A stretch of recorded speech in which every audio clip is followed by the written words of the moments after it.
Hey guys, gals. So, welcome back to Indirect Knowledge. This is Chandra here, and tonight we're doing another very special reading for our dear friend Mary.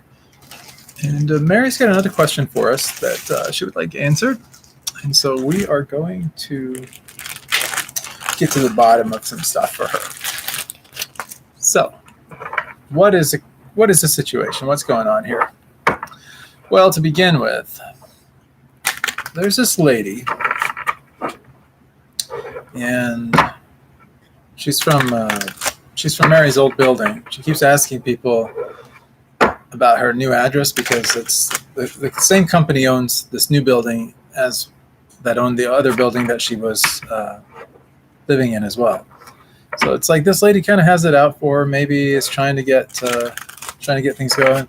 Well, hey, Greg Wilson. Hey, Paul. It's so good to see you. Wow, awesome. Thank you for joining us. So, getting back to Mary for just a moment. Wow, I just love Greg. He's amazing. So anyway, guys, so it seems like this lady might be trying to get her evicted, getting some friends involved, trying to do all this kind of stuff. It may even seem like conspiracy stuff, but it really has Mary concerned. So let's kind of find out what's going on here. So we'll do our little 7-card spread like we normally do, and let's try to get to the bottom of some things, get some questions answered, and just feel out the situation, see what we got going on. Cool. And cut the cards now. Do our little 3-card cut. All right. So first question is the past. And the past is, this is our magician.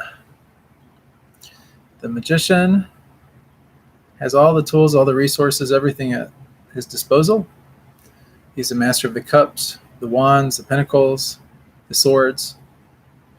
He basically, everything that you would need on a journey, this person has, this magician has. And this is what the past looks like. So in the past, Mary's really had all the things that she needed to be able to move forward and to do the things that she does. And we see this because we've done some other readings for Mary as well. And, she's pretty on top of things. She's a very resourceful person. And so this is about resourcefulness, and that's the past. Wow. So in the current situation we have, this is the Fool card. Now, don't let the Fool freak you out and think that, the Fool is representative of this concept or idea of being foolish. It's really not so much foolishness as much as it is sort of naivety or, just being young and just kind of going with the flow and trying new things that you haven't experienced before. And so it's kind of like beginning a new journey. And so you'll notice that the 0 here is, so this is actually the first card in the Major Arcana. And so the Major Arcana is sort of like this whole life experience. It's sort of this journey that we take through life, but it's kind of the big major events and things that go on in our life. That's our current situation right now. And our futuristic situation is the Hierophant. Now the Hierophant is all about traditions, values. It's about our culture, where we come from, being able to glean things from the things that we've been exposed to throughout life so that we can connect with others and build some community, build some connection with other people. Even if everyone in your life leaves you, you still have your traditions, your beliefs, these things that you share in commonality with other people. So like, for example, say you are, say you lose all your friends, your family members all pass away, something, I know it's kind of negative to think about, but just let's assume for just a moment that something like that really happened. All of your life lessons, all the things that really make you who you are, your core identity, your values, your vows, all these kind of things, you can take all of that and then you can go make new friends and they can become like family to you, and you can have very deep and meaningful relationships with people because you share these commonalities. And that's what this Hierophant is really all about. This is the present situation. This is the future situation, and I'm calibrated to about 3 months out. So I'm just kind of going with the flow on this for right now. We'll get into a little bit more detail here soon about these 3 cards, the past, the present, and the future. And I'll talk to you more about like what they mean within the total context of this reading. Let's look at what the answer is going to be for Mary. So the answer is going to be this emperor. So in the major arcana, we have the emperor, and we also have the empress. The empress is really about fertility and new growth and things on that end. Yep, just looking at some announcements there. Sorry for the interruption. And the emperor is really about, he's a serious figure. He's about laws. He's about rules, order, those kind of things. Structure, very structured. And when you have laws and you have this, set of concrete law and order type concepts, when you have that, you have really the building blocks for a strong future, a strong success. So that's really where the emperor comes into play. Now, if we go to the next card, it's really the energy surrounding this foolish card, the fool card that we pulled up earlier. And we have the hanged man. Okay, now, sometimes people, when they first see this card, like the first time they see this card, you see someone hung upside down from a tree, it doesn't really look good for you, especially kind of have the hands bound behind. But what this card is really all about, it's not a bad card whatsoever. This is just about how we see things. It's by looking at things from a different perspective. I remember when I was a kid, there was some exercise. I was involved in some kind of a yoga class or something, but they had me get up on top of a table and look around at all the other people in the room. And they said, Chandra, what is it that you see? I said, I can see everybody kind of within the whole group instead of just seeing like a few people in front of me. I mean, it was a pretty good sized room full of people, but because I was elevated and I was able to kind of look out over everyone, I really did see things in a completely different perspective. And that was what the whole lesson was all about. And so they kind of used that as sort of the introduction for this, seeing things in a different light, seeing things in a different perspective. So that's really what this card is really all about. So the Fool is really about we're just kind of jumping off into new directions. We're kind of going with the flow, kind of whimsical, not taking things too seriously. And the Hanged Man is really about taking things and looking at things in kind of a different, analyzing things differently, looking at things in it from a different perspective. So the Hanged Man and the Fool, when they get together, like when they're kind of in unison together, like we have in this spread, it's really an interesting energy. And why I say that is because, you have this Fool that is, this individual that just kind of, carefree. It's that youthful kind of energy. Like, I've got the rest of my life to do what I need to do. For right now, it's just about getting out there and just, doing what I need to do. Wherever my heart takes me, that's what I'm going to do. I'm not afraid of anything. And that's really what the Fool represents. It's that lack of fear because the Fool doesn't know what to fear. It's just kind of, it's not part of the Fool's reality, So, but in many ways, that's a true benefit. That's a real nice benefit because when you get to the Hanged Man is about seeing things kind of from this different perspective. So when that's combined with the Fool, it's like, wow, we're really getting kind of a really neat, interesting perspective here. Like, whereas we may have done things in a certain way before or looked at things in a certain way, a certain light, now we're kind of just like, kind of going with the flow, but looking at things just kind of, wow, by relaxing and just kind of going with the flow, I'm really able just to kind of, I really see that all the things that I maybe took too seriously or that, seemed like they were just, not in my interest or not in my favor, like things weren't going well for me. Now, by taking this sort of this relax, kind of just, just go with the flow kind of attitude, along with this here, hey, why not? Let's look at things in a different light, a different perspective. When we do that, it's like, yeah, it's just kind of liberating. It's a nice feeling. It's, we feel like, yeah, we don't have to take things too seriously. It's nice.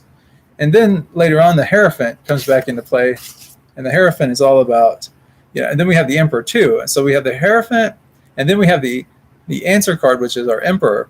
Both of these cards are about this is about tradition and value, religion, spirituality, these kind of things that we hold dear. Sometimes people call this the Pope card, and you can look at it, and it kind of does resemble like maybe a Pope or something like that.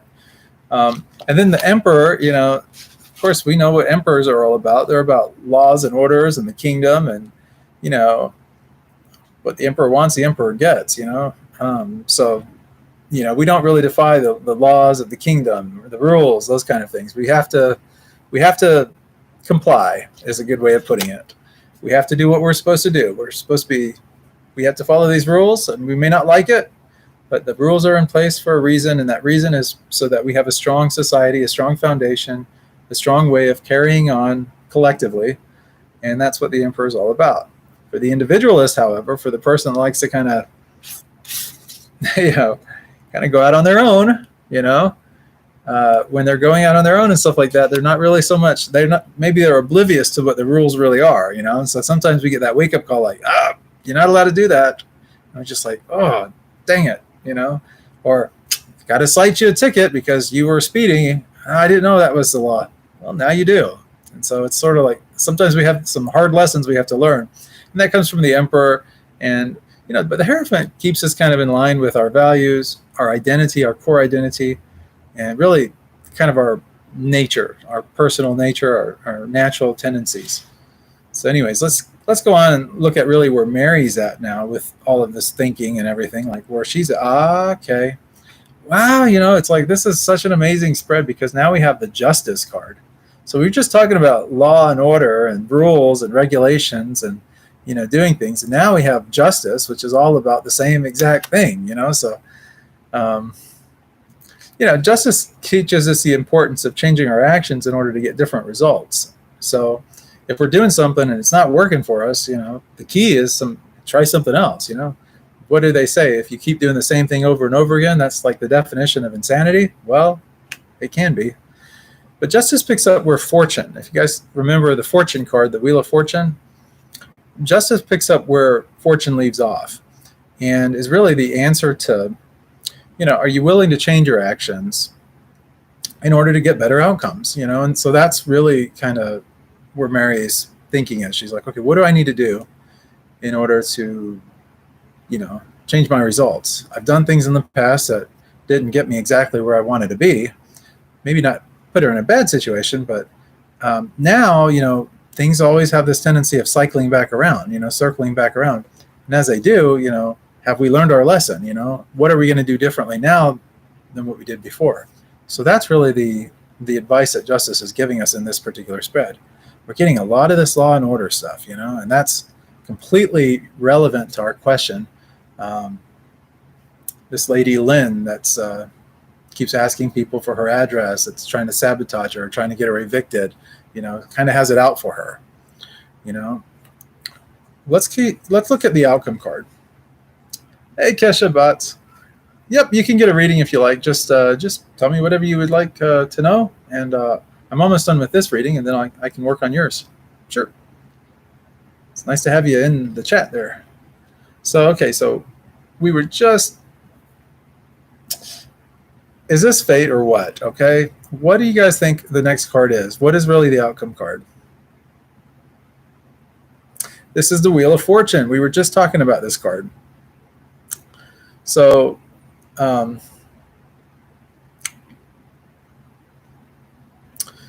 this Wheel of Fortune right here, we just were talking about justice and it being sort of like picking up where the Wheel of Fortune leaves off. Ironically, we have the Wheel of Fortune in this card that becomes our outcome card.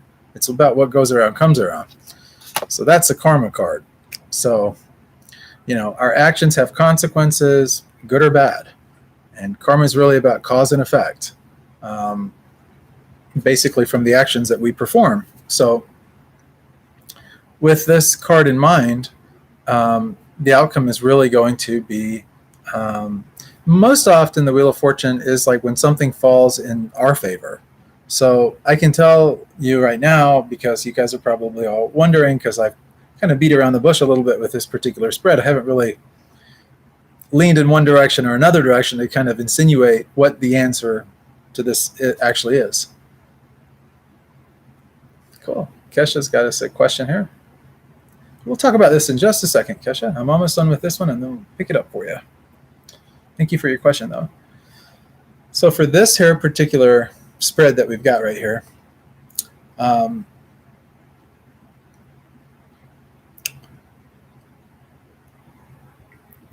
what I'm picking up from this, what I'm intuiting, is that the outcome is going to be in Mary's favor.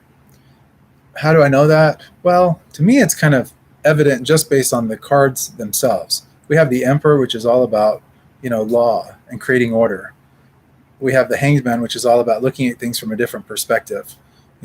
That's us getting a different perspective on things. We have Justice, which comes about in order to get different outcomes. We have to do things a little bit differently. And that's really kind of where Mary's thinking is. So we already know that she's looking at things differently than maybe the way that she would have looked at them before. And then the Wheel of Fortune, that's fortune for her. Okay, it's not fortune for Lynn, the person that's trying to sabotage her. Why? Because we're talking about karma here. What goes around comes around. If we're trying to get our neighbor in trouble or trying to sabotage somebody that we don't like or something like that and have malice or contempt for that person in our heart, well, those kind of things have a tendency to come back around us. Mary's got a good heart, and even though in the past she's had many resources to be able to help aid her and stuff, she's had some good luck. We know that from other readings we've done for her as well. This Fool card right here is just kind of this not really knowing. It's just kind of, we're just kind of going in our own direction in that, and that's really where Mary's kind of at right now. But in the near future, it's more about finding herself and really tapping into the things that she has in common, her common ground with others. And that comes in through her beliefs, her culture, traditions.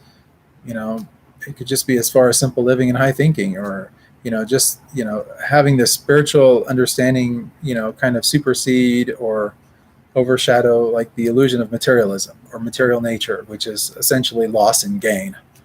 And then we have but Justice is in her favor, the Emperor's in her favor, Wheel of Fortune's in her favor.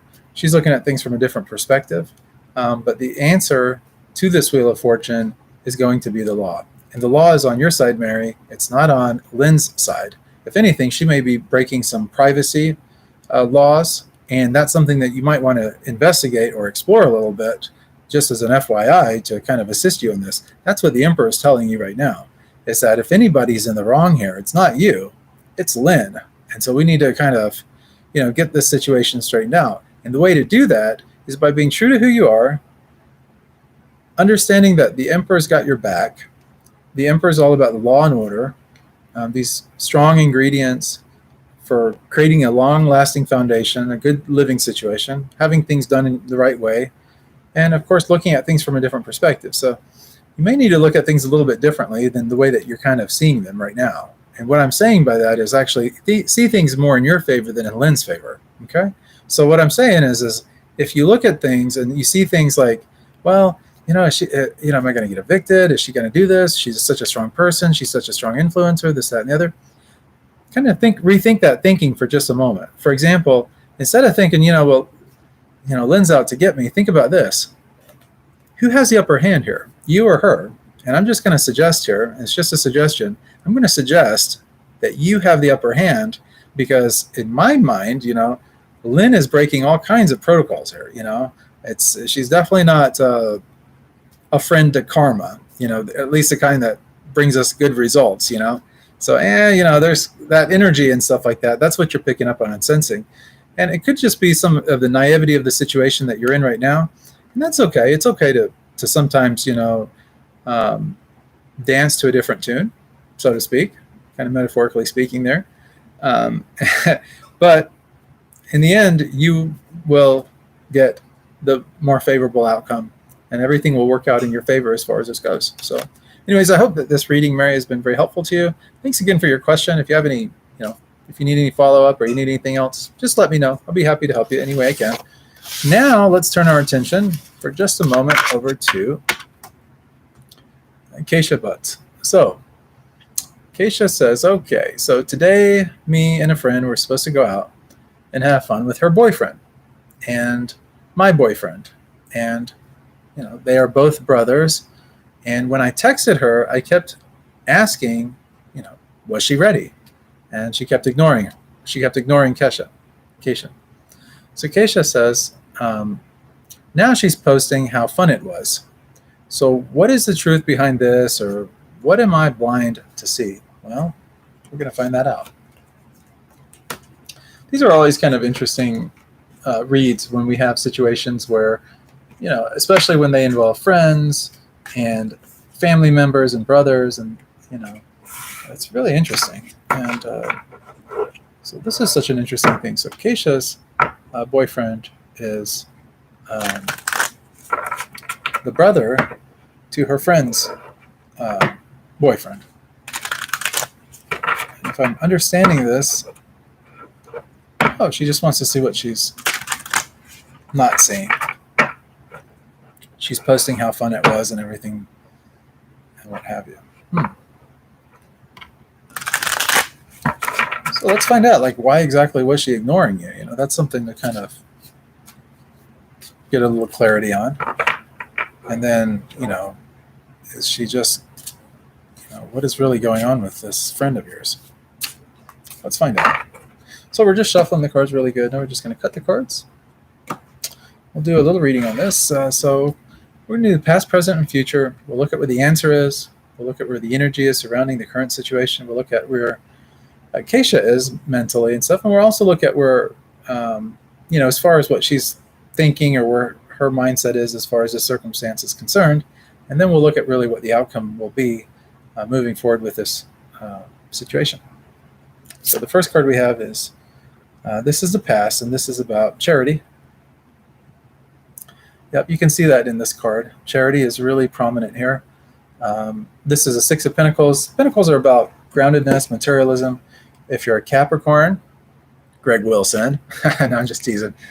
My good friend Greg Wilson is on here, or was on here. But anyways, that Capricorn energy is really symbolized by the Pentacles. That's the coins or the money. And it's really this sense of being grounded. We also have scales here. This is balance, keeping things balanced.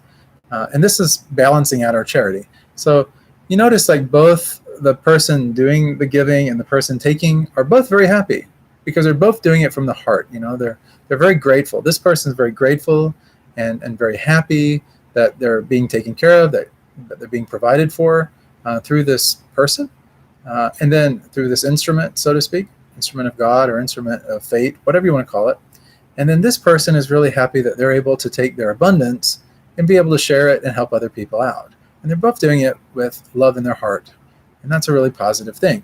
That's what the past is. And so this is telling us, as far as Keisha and her friend, that, sometimes it's a give and take relationship, but regardless of that fact, there is that happiness or that shared experience of where, even though one person may be giving more and the other may be taking more, and maybe it's a back and forth sometimes, like we have with the scales, it's really about keeping balance in our relationship and our friendships with others.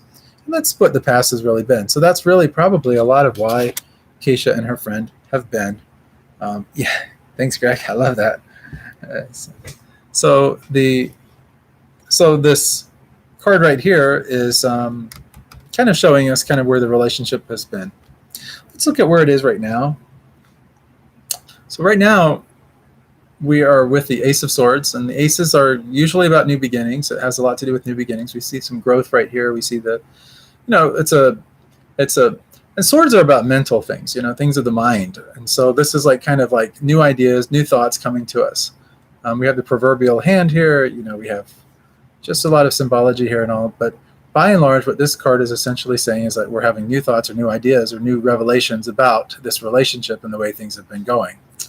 And in particular, this particular situation. Now we see that just by the question that Keisha has asked, but it's interesting that this card comes up and kind of gives us confirmation on that. So it's kind of nice to see that. The next card that we have is the Two of Wands. I really like this card. I don't know why. I can never figure out exactly why I'm so enthralled by this. Twos are usually about relationships between, two people. You see this person, they have the world in their hand, and yet they're looking out past the world at other things. One wand is behind them. Wands are representative of energy, by the way, for those of you that don't really know so much about the tarot. But it's sort of this energy, and it's about fast-moving energy, usually, like creative energy. So it's creativity and things. But some of that's behind this person, and this is our future card. So this is kind of asking us, do you want to take more of a traditional approach from the past, or do you want to take some kind of new approach moving forward? And that's with regard to this particular relationship that Keisha is having with her friend. So It's sort of like a time of planning things out, maybe looking at our options, and that's what this futuristic card is really all about. Now, this is about you know this is really just, I'm picking up a really strong energy around this card, and the energy that I'm getting is that this is not like 3 or 4 months out or 5 or 6 months out. This is really in the very near future, days. I mean, literally days. I'm seeing like 3 or 4 days. A lot of things are going to start to come into play with this relationship and the way that Keisha starts handling it. She's going to be thinking about, in the past, it's been this kind of give and take. Then right now, I'm kind of thinking like, maybe there's some kind of new, that self-talk is happening in our brain. It's a monkey chatter is going on, and it's kind of leading us down a different way of thinking about things. Maybe we're a little bit more becoming a little dissatisfied with the relationship. We're kind of, things aren't really flowing naturally the way that we would like them to flow. And now in the future, in the next few days, it's going to be a lot. Yeah, thanks, Keisha, for that confirmation. But now it's really going to be more about kind of weighing the decision. Do we take kind of this traditional approach? Do we keep doing things kind of the way that we've been doing them, kind of with the same give and take kind of thing? Or, because that doesn't seem to really be fulfilling us anymore. Or do we kind of start looking at some different options? Maybe there's a different way of approaching this relationship. It doesn't mean that the relationship necessarily has to end or become less of a relationship. It may just mean that it needs to take on a different form and format. Maybe it needs to become a little bit more balanced or something along those lines. Let's find out really the answer here. So our answer card is, whoa, what a great card. So the 7 of Cups is up here. And this is like a wish card in many ways. A lot of people think of it, but cups are all about relationships. And that's really what we're talking about with regard to Keisha and these factors, her boyfriend and her friend's boyfriend being brothers. And so there's that element to this. And then, of course, her friend, she's good friends with. It's been that give and take. But here it's kind of the wish card. And it's really whatever you're really desiring or whatever outcome you kind of decide on, that's really what you're going to get. So it's sort of like the universe or God or, whatever your beliefs happen to be, however you want to put it that makes you feel comfortable. It's really about, kind of getting caught up in your own dreams, your own fantasies, letting go of your fears and being able just to move forward. This is really a forward moving kind of card for you. So in order for that to happen, though, we have to really align our actions with what our dreams are, our long-term plans. So maybe that's a kind of a direction that we're going to want to look at here in a minute. Let's look, though, a little bit more closely for a moment at this Ace of Swords. Okay, so we said that this is a current situation, and this is like new thoughts, new ideas coming about because of the swords being about mind and mental things. Like it's leaving us kind of like, suspect or kind of like contemplating things and kind of wondering like something just doesn't maybe feel right, or it's just maybe some negative thoughts kind of permeating. That self-talk, that monkey chatter. Yeah, it's not a pleasant place to always be in, but it is a place of beginnings, so that's a good thing. So just the fact that sometimes we get a moment of clarity. It's like that aha, the light bulb goes off in our brain and we're like, wow, I didn't think about things from this vantage point. And that may shed some light on some different things. No pun intended. So anyways, moving forward, so with regard to this Ace of Swords, we have the King of Wands. Okay, so this is a king. Kings are about authority, okay? And so this is what's kind of clouding around this Ace of Swords right at the moment. So the King of Wands is about creative authority. Wands, we said, were about creativity.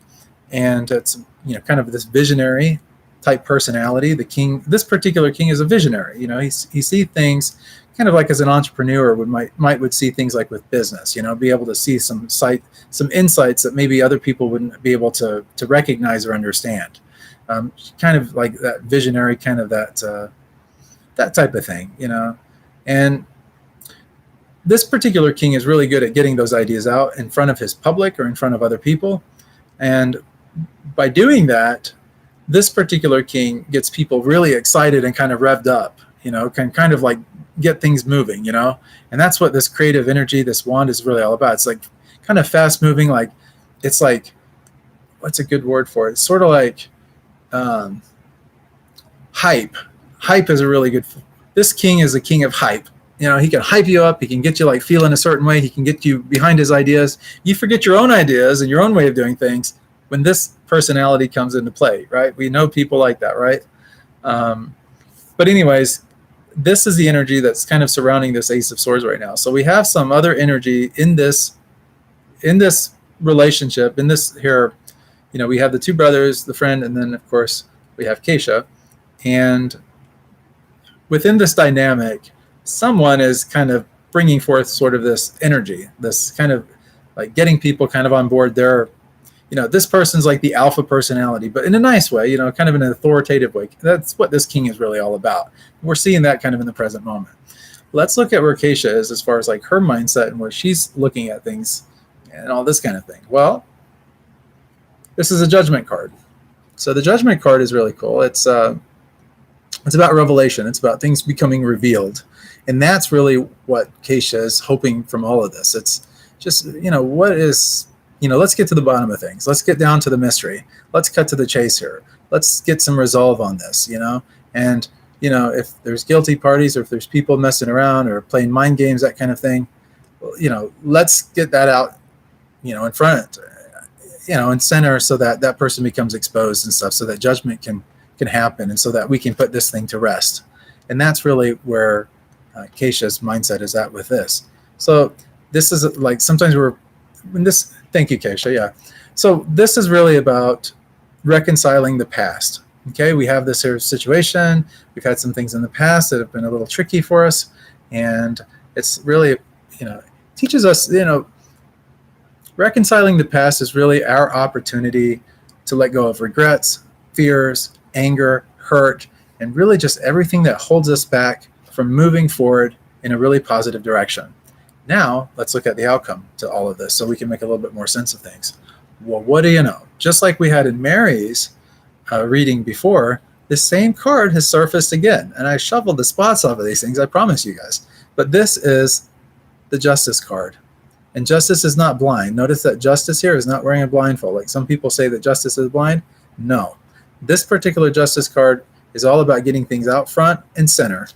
And, it's really the lesson here is to kind of, in order to get different results, we have to be willing to kind of change our actions in order to get better outcomes. Now, what that means is, especially like with regard to this situation that Keisha finds herself in with this, if you've been passive, okay, if you've just kind of let things kind of slide underneath the carpet, if that has been the case, now is really the time to kind of more confront those kind of things a little bit more head on, and just do it in a really nice and sweet way. You can be friendly with someone like your friend, but you can ask them very direct questions just to get to the bottom of things. But on the other hand, if you've been more direct in your relationship with this person, where you're the rather assertive personality type, where, if somebody does you an injustice or, somebody stirs the pot, so to speak, or tries to take advantage of you or something, if you're the type of person that's really confrontational,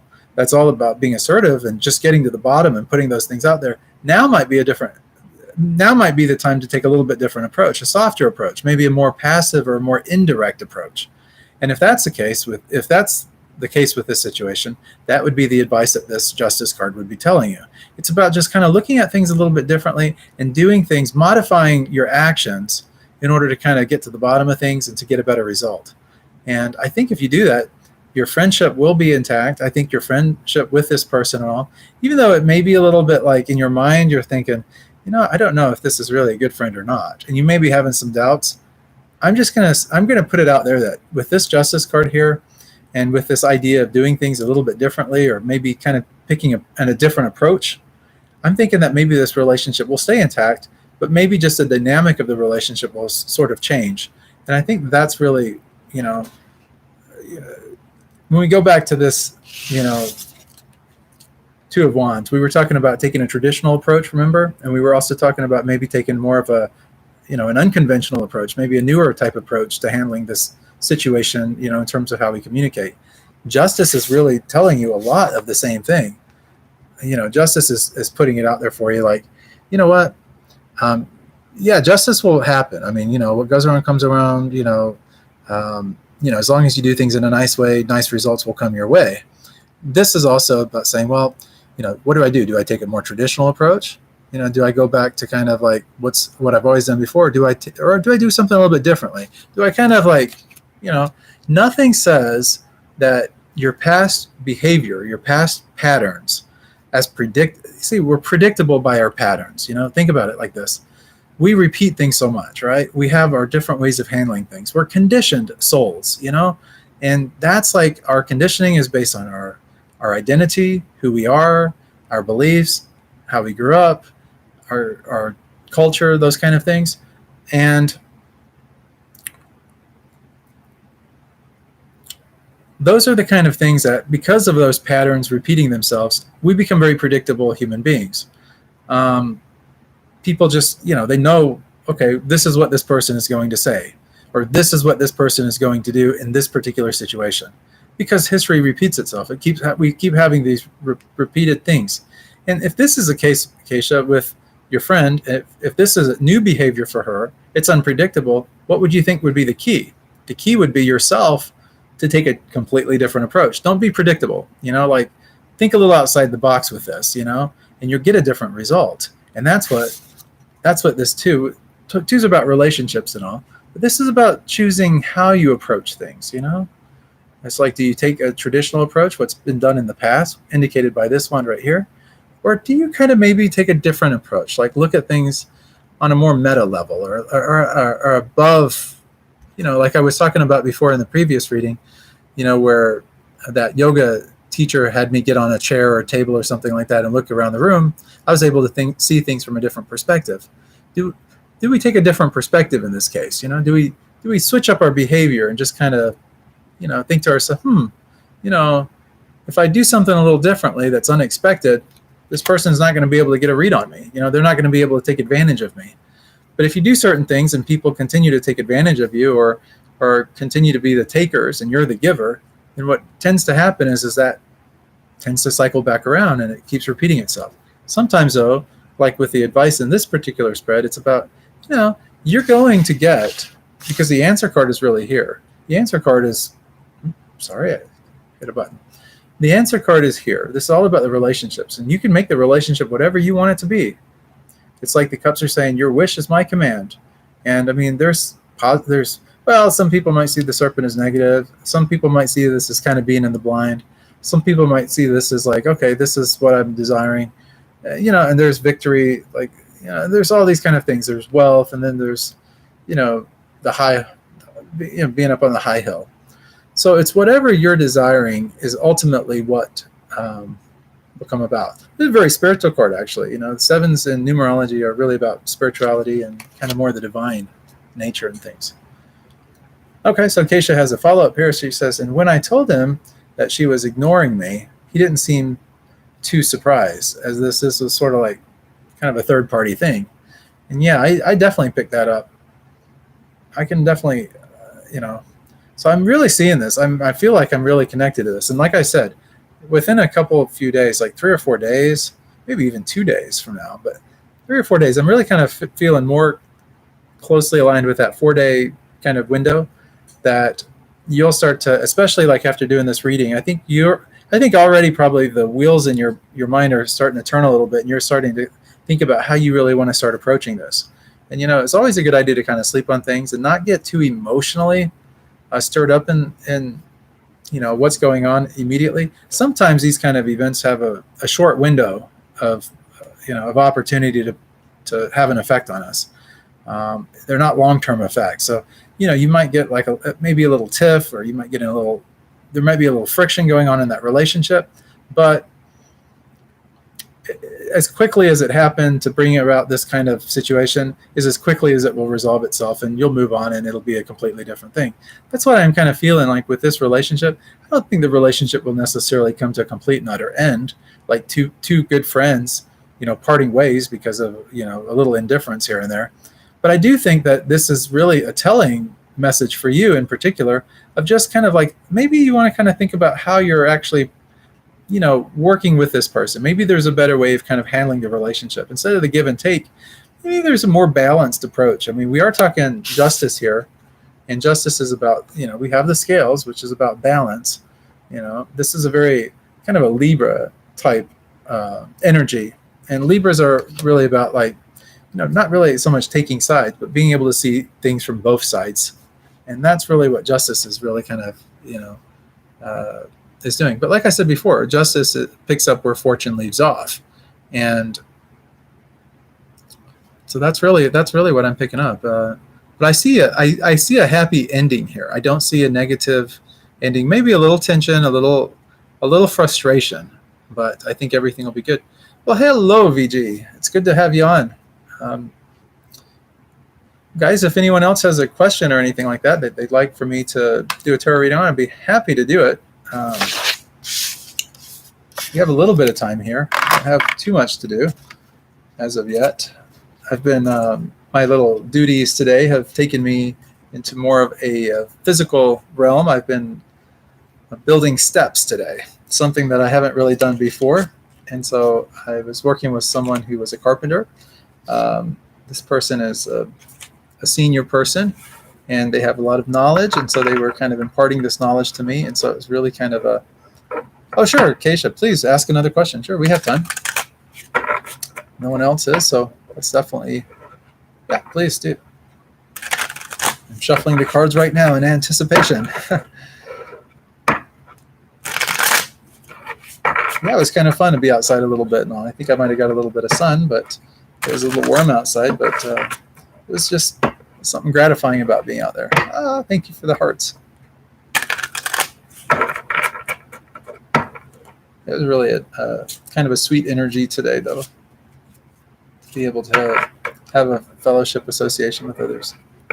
Okay, so Keisha wants to know how her dad feels about her. Let's answer that question.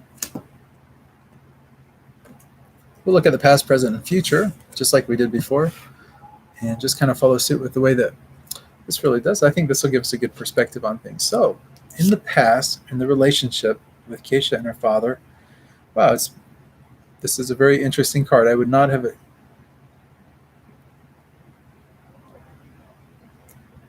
Yep, we can do a near future general reading for you. Of course, Greg. Of course, anything for you, my friend. You're my good friend. Okay, so Keisha, your second question here, we're looking at the past here and all, and we see, and I don't know if this is emblematic of your father. You'll have to confirm this for me or not.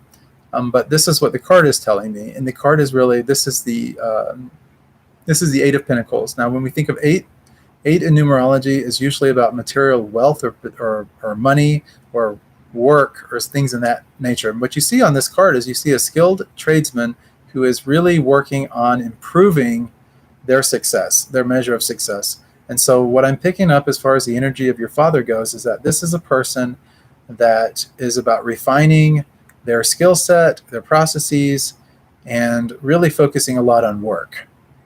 And so that's been the past. So it's about, for this person, it's really about becoming better, a better version of themselves, but with respect to their work, their trade, their learning and the education. And it's about figuring out a really good repetitive process in order to get the same great repetitive results and being able to refine that. So this is a person that's really process improvement oriented. Yep, cool, Greg. And now let's look at the immediate. Let's look at what's going on right now with this relationship. Okay, so it's strength right now. Now, this is a really cool card. We have, wow, another 8. And strength is in the major arcana. And if you'll notice, like what we had here, this was the 8 of Pentacles. So we have this here thing of 8 coming up, okay? We said about 8 is very true. Now, it's not just about what's happening in the past in terms of the situation. Okay, cool, VG, we'll answer that question too. So we'll finish up Keisha's second question here, which we're working on. Then we'll move on to Greg's. And then we'll go to UVG. So yeah, that'll be cool. This is going to be fun. It's going to be a fun evening here. I'm really excited. I love doing this for you guys.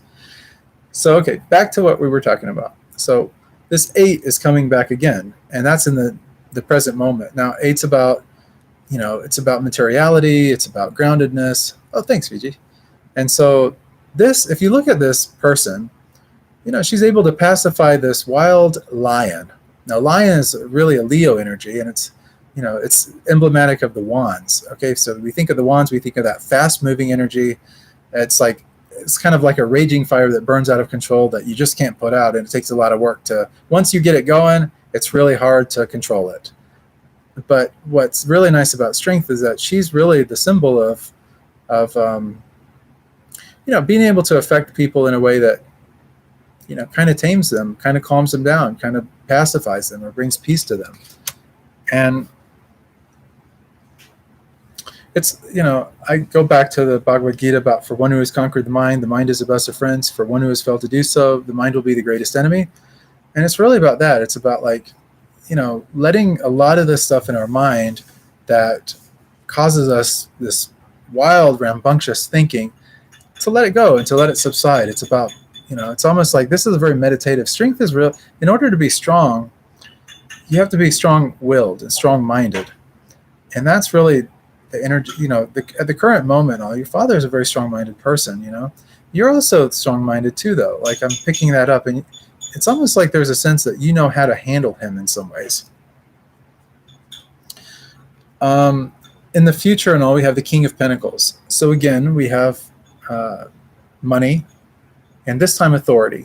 So we said that kings were about authority, and they're authority figures. This king here, he is a little bit, I don't want to say the word narcissistic.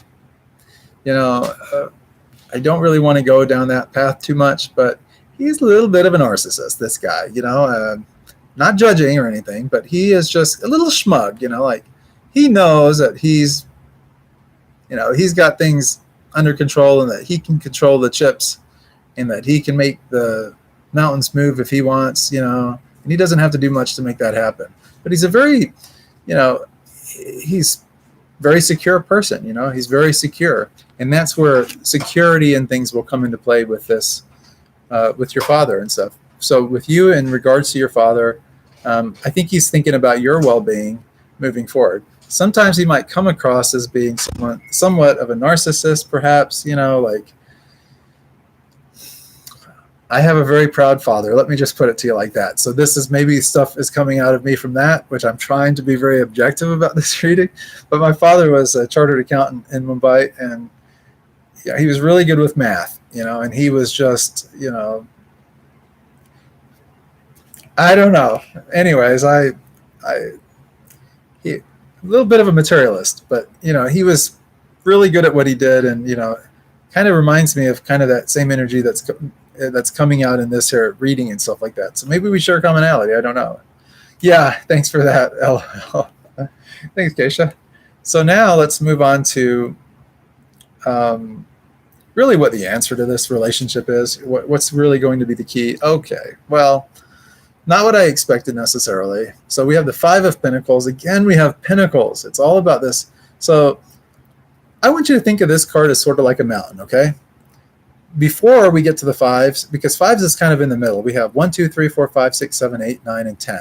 1 being the ace, 10 being the last card before we get to the court cards in the Pentacles. But when you get to number 5, you're at the peak of the mountain, right? So just as quickly as you get to this peak of your success, of everything going so well, you got to start to come down that mountain, and that's coming down the peak. When that happens, we find ourselves a little sometimes out in the cold. Why? Well, mountains are cold. But besides that, we also see ourselves as sort of like, this is a card about, we've attained a level of success, we've learned a lot of things along the way, and we've gotten there, but now that success is kind of slipping away from us.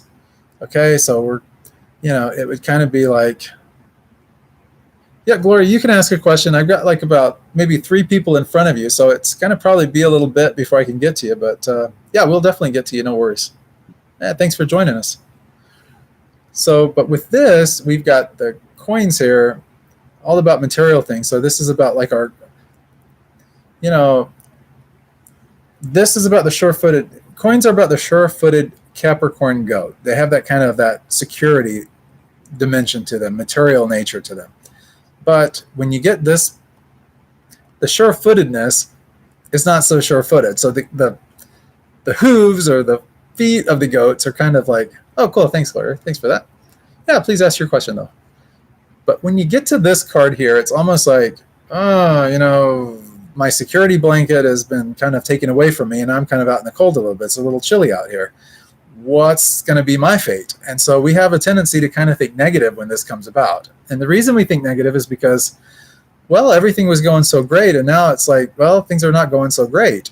And so it causes a little bit of concern. Well, the discerning factor here with this particular card is that you got to understand how you achieve success in the first place. Like, how did your relationships with your father really get there in the beginning anyway? What was the root cause of everything? What got you to where you need to be? That's what this card is teaching us. That's why this is the answer card right here for this whole spread. And what it is it's VG, I could put you after Gloria, but that would be completely up to Greg Wilson. Greg is, I think he's next in the queue after Gloria. Am I right? I think so. Or I'm not 100% sure. Yeah, I think Greg Wilson and then VG. I got you, and then Gloria. I think that's the order. If I'm wrong on that, you guys let me know. And if somebody wants to be last, by all means, no worries. We'll put you last. It's all good. Oh, you're after Keisha. Okay, great. So after Keisha, I've got you, and then we've got VG, and then we've got Gloria. Am I right? Is that the way we're doing this? I'm sorry, you guys. I get like in this trance when I start doing these tarot cards, and and all this psychic energy and everything comes up, and so I get a little bit. My conscious, critical nature starts to kind of subside, and so I'm kind of a different personality here. Just new things come about. I get a lot of things intuitively, and that's what's going on right now. So, anyways, what I was getting at with this here, this is about the answer. Really, here is looking back and saying, okay, how did I become successful? What lessons did I learn along the way? If you remember what those lessons were, if you remember what got you to where you were, where you achieved success, all you got to do is just go and model that again. You just emulate the same exact thing, and you get the same exact results. So if you had success, like in your relationship with your father, maybe things are a little different now. That's what this card is all about. You just go back and you model what you were doing before. Like, what was it that caught his attention, or what was it that made him feel a certain way that made you feel special, and what was going on with that? If you just go back and kind of rethink in that direction, I think you'll find your answer there, and that's what the answer card is really telling us. Let's go on to where the energy is around the strength card. Okay, so we have the Nine of Swords. Nine of Swords, as depressing as this card looks, this is called the Nightmare card in many spreads. And I think that's probably how we'll define it here as well. The Nightmare card is not actuality. It's kind of like our mind playing trick on us, right? So we have a bad dream, and it seems really real, and it's scary, and it's just as, it's just like being in real life, but then you wake up from that nightmare. Part of you is glad that it was just a nightmare and not real, like all your negativities, everything coming to the surface. But then another part of you is like still kind of caught up in that moment. It's kind of hard to forget that nightmare, right? It's a little scary. It's like when our minds play tricks on us and it causes us concern or fear. And those thoughts have a way of, putting us out. Well, it's interesting that this card comes up with the Strength card, because the Strength, like we said, the Strength card is about pacifying the beast, or the wildness, or, the things that we feel like we don't have control over, or, our fears. So that line could be representative in this case of like your fears, anything like that that's kind of going on. And then this is augmenting that, and causing you like some deep concern. But the key thing to remember with this card right here, even though this is our energy card surrounding the Strength card, this is not really necessarily grounded, it's not a very substantive card. It is just a nightmare, it's not like an actuality. Now, if we had the Ten of Swords, then we would have a little bit more cause for concern in this particular position. And the reason why is because that's finality. That's kind of what you see this is what's happening. And but with this, it's sort of like, again, we go back to the Bhagavad Gita. For one who's conquered the mind is the best of friends. For one who's failed to do so, this person the mind will be the greatest enemy. You'll have those bad nightmares, you'll have those bad thoughts, those bad ideas, and negativity, things will plague you. The world will be a much scarier place mentally. And that's what the swords are all about, is that mental. Yeah, it's a very mentally scary place. Good news is that this is very fleeting. You're in the 9 position. 9s in numerology are about endings and completions. In this particular spread, though, 10s, once we get the 10s, it's sort of that purgatory. So 9s are kind of phasing into this in-between phase before we have like a new beginning, a new fresh start on things.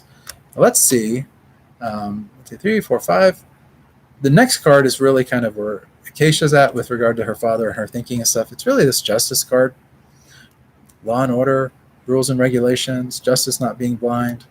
We've had this card come up in, like maybe all 3 spreads today. So justice seems to be coming about quite a bit here lately. I wonder what's going on with that. But it teaches us the importance of kind of changing our actions in order to get different results.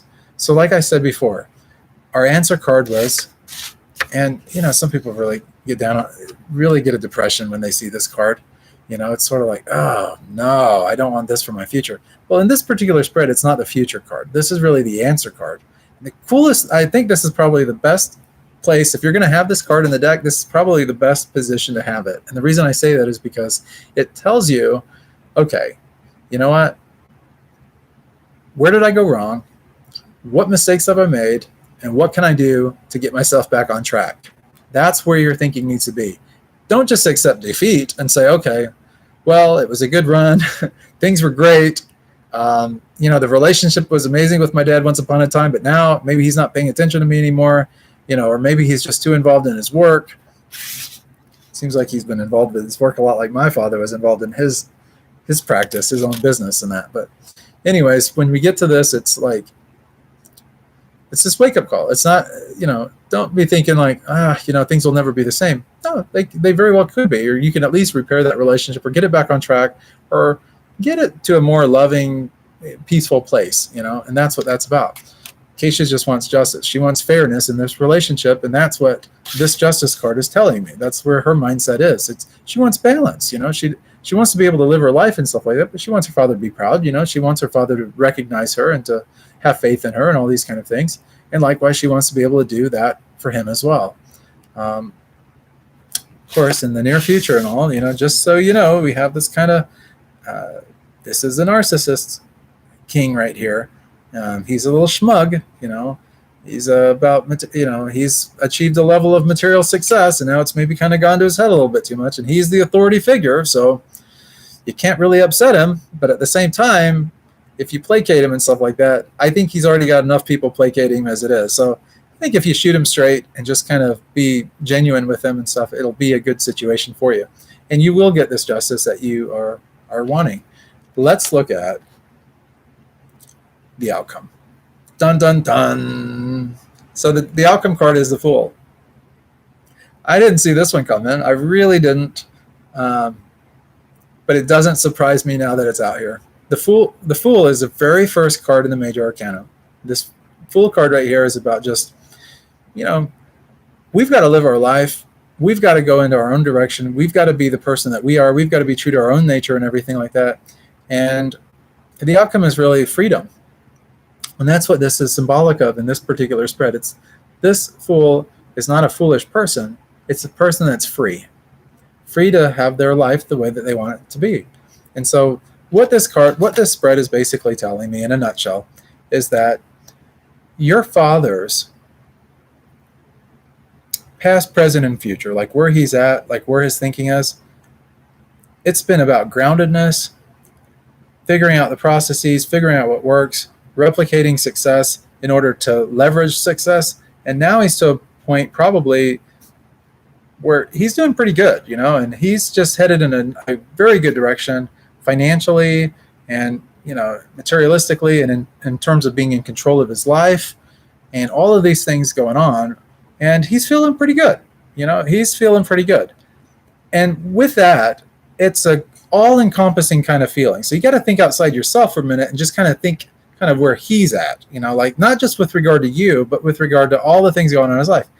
It's kind of like, wow, I'm sitting pretty good, like life is pretty good. I got enough money. I've got the people in my life that matter, that count. I'm an important person. People see me as important. yeah, it's like, I'm doing pretty good, and that's kind of where the King of Pentacles is at right now with your father's situation, and that's where he's moving into. But the thing is even though it may be a little narcissistic, you know, it, he still loves you. He does care about you. And even though the relationship may almost seem like it's in a disrepair sometimes, or maybe not exactly where you would like it to be, it doesn't mean that you can't get that back in a sense, And the way that you do that is just by taking a little bit of time to think and say, okay, wait a minute. Things are a little off track here. Things are a little off kilter. They're not exactly where I want them to be. But if I think about, okay, here's my father. This is what is important to him. You see, the thing is if you know what's important to him and you bring that to light for him and just say, Dad, you've been a really hard worker my whole life, and your genius just really shines. And, and you approach him kind of like, let him know like that, you've always been kind of this strong figure in our life. You've always, been someone that we can rely on, and this, that, and the other.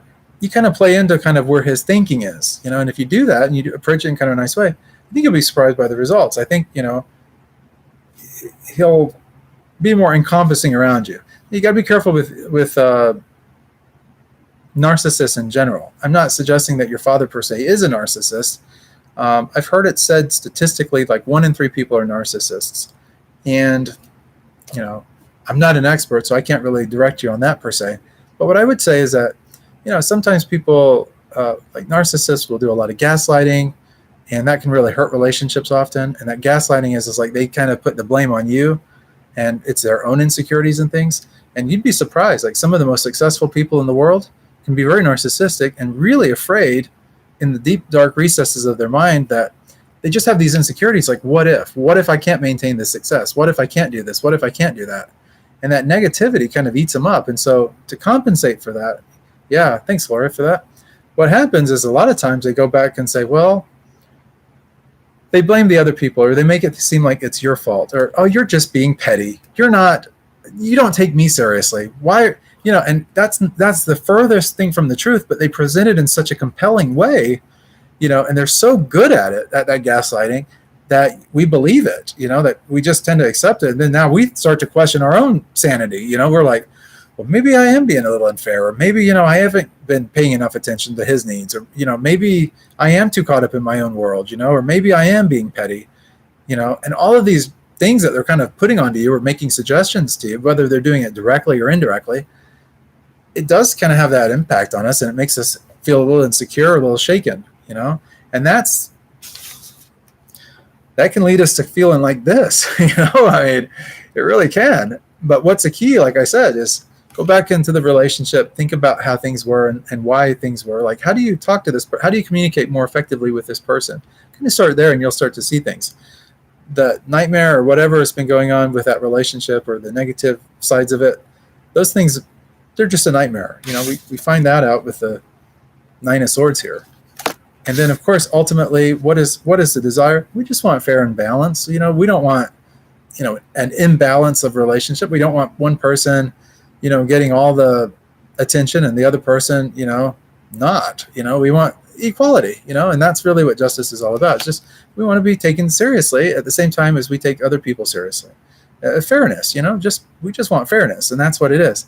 Sometimes in these relationships where you have these characteristics, happening in a relationship, and this person is leading into this direction of, kind of narcissistic, that fairness doesn't always come to us, but we find that the outcome to this is the Fool card here. But the Fool card in this particular case, like I was saying before, the Fool card here is really about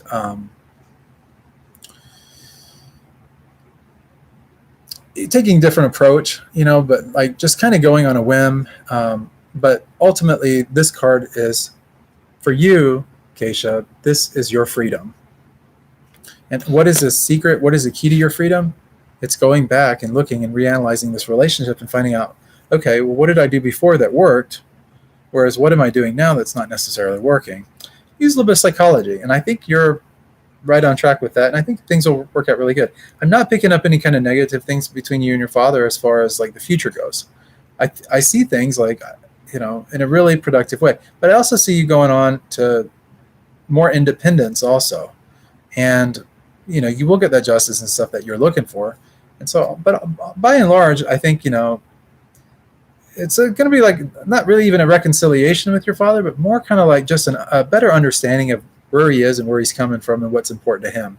And you are important to him, but you got to think of, you're so important to him that these other things have always been front and center of his life. In order to protect you, take care of you, give you a good future, give you a good life, give you good advice and everything like that, he's had to make some sacrifices, and that put him in a very tunnel vision pathway. And we see that, the past, it was about really refining his skills, becoming good at what he's great at, and then becoming the best. Then it's about just having more strength and persevering and getting out there even more, being able to communicate more. Then we see the futuristic aspect of him and stuff. He's sitting pretty good. He's an authority figure, upper level management, or maybe retired, or maybe business owner, something along those lines. He's doing pretty good.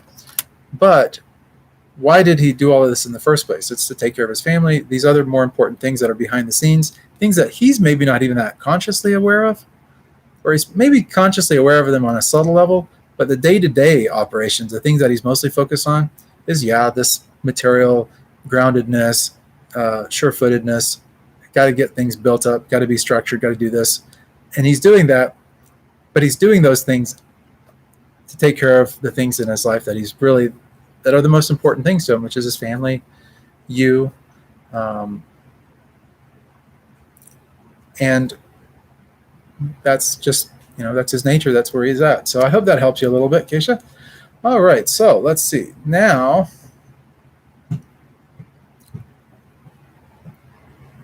okay. So now we go to Greg Wilson, my good friend Greg. So now, hi, VG. Okay. So Greg's first, and then we've got BG, and then Gloria. Okay, gotcha.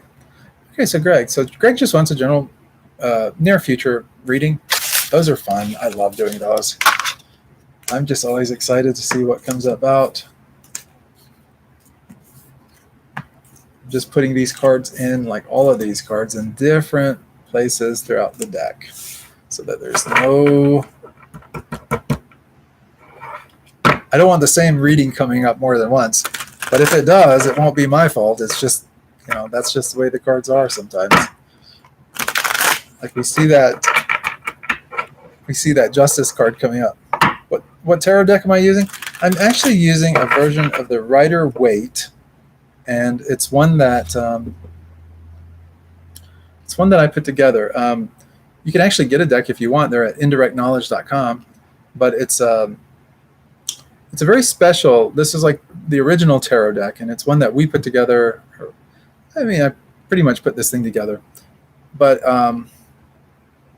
it's very special. Like this particular deck, and it's moon deck and stuff like that.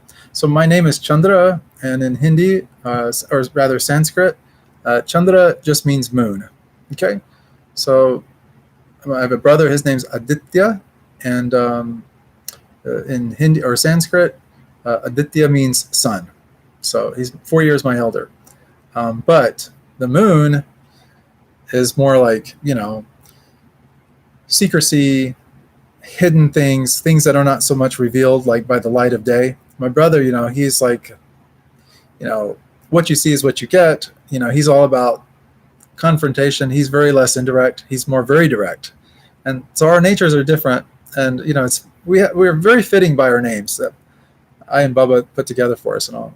We hail from Maharashtra. But anyway, so yeah. But Surya or Aditya is like Sanskrit for sun. Sanskrit's like a really old language, a really spiritual language. And so Chandra just means moon. But anyways, this is like a moon deck. So we have like the moon on the back. But anyways, Greg just wanted to put out there. Yeah, so Greg is Libra moon in Vedic tarot. I think we talked about this once before. Yeah, that was really cool. All right, so let me. Oh yeah, so you guys were asking about the tarot deck. So they're really great. got some different versions of them and stuff that we do, but we actually train people like how to do tarot card readings and that. I've got a course and stuff that I've put together. It's a very labor-intensive course for me to teach people tarot because it's one that kind of is my duty or my responsibility. I feel like I have to, I have to get it right. I can't just have people like learning things in a mediocre way or putting things out. So there's a lot of time commitment and involvement one-on-one through dialogue and communication and email and things like that happen and all.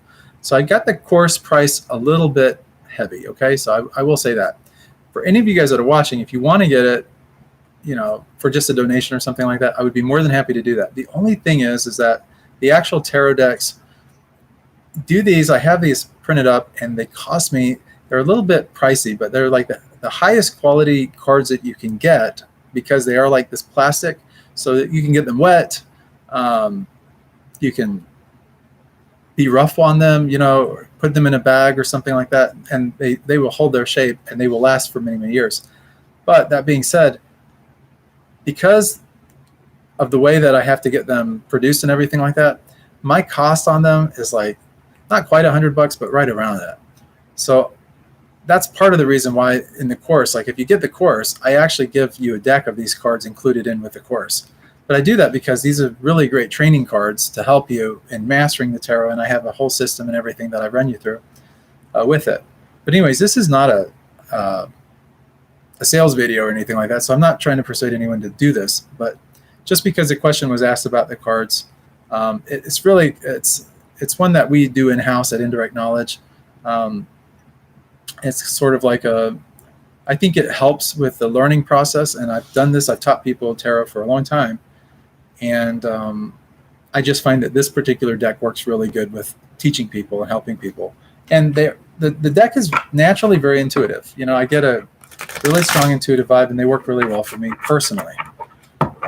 So there's a lot of great tarot decks out there, but the Rider-Waite is pretty much the standard for most people, and you can find some very inexpensive Rider-Waite tarot decks online through like Amazon, maybe $30 or $40 or something like that, and not spend a fraction of what it cost me to produce these. I don't know the quality or very much about them, but anyway, getting back to the readings here, I'm sure Greg Wilson would like for me to continue on here, as would all of you guys, so let's continue.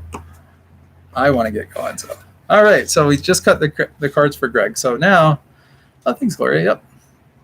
So, okay, so Greg, past, present, future. We'll look at what the energy is surrounding the current situation. We will look at the energy surrounding what you would like as your outcome, kind of like where your mind is at with things. And then we'll sort of look at,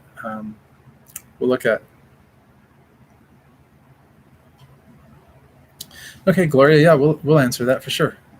Awesome. Wow, that's really good.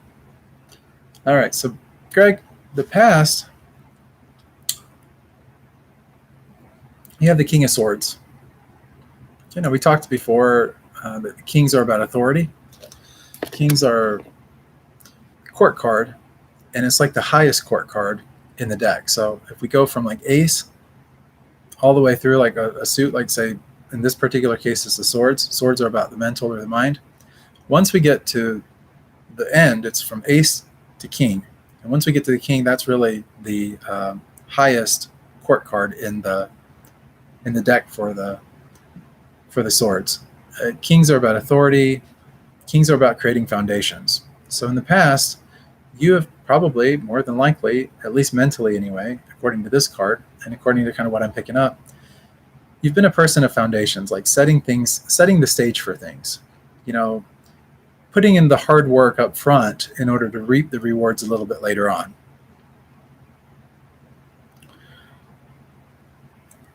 This king here, normally he will make decisions based on the information that's in front of him. So he's a very balanced king in that regard. He's kind of black and white in terms of his thinking. Kind of like what's fair is fair. But he makes decisions mostly based on the information presented. So it would be like if you're looking at measurements or analytics or something like that. you're going by the numbers, and that's what this king tends to do.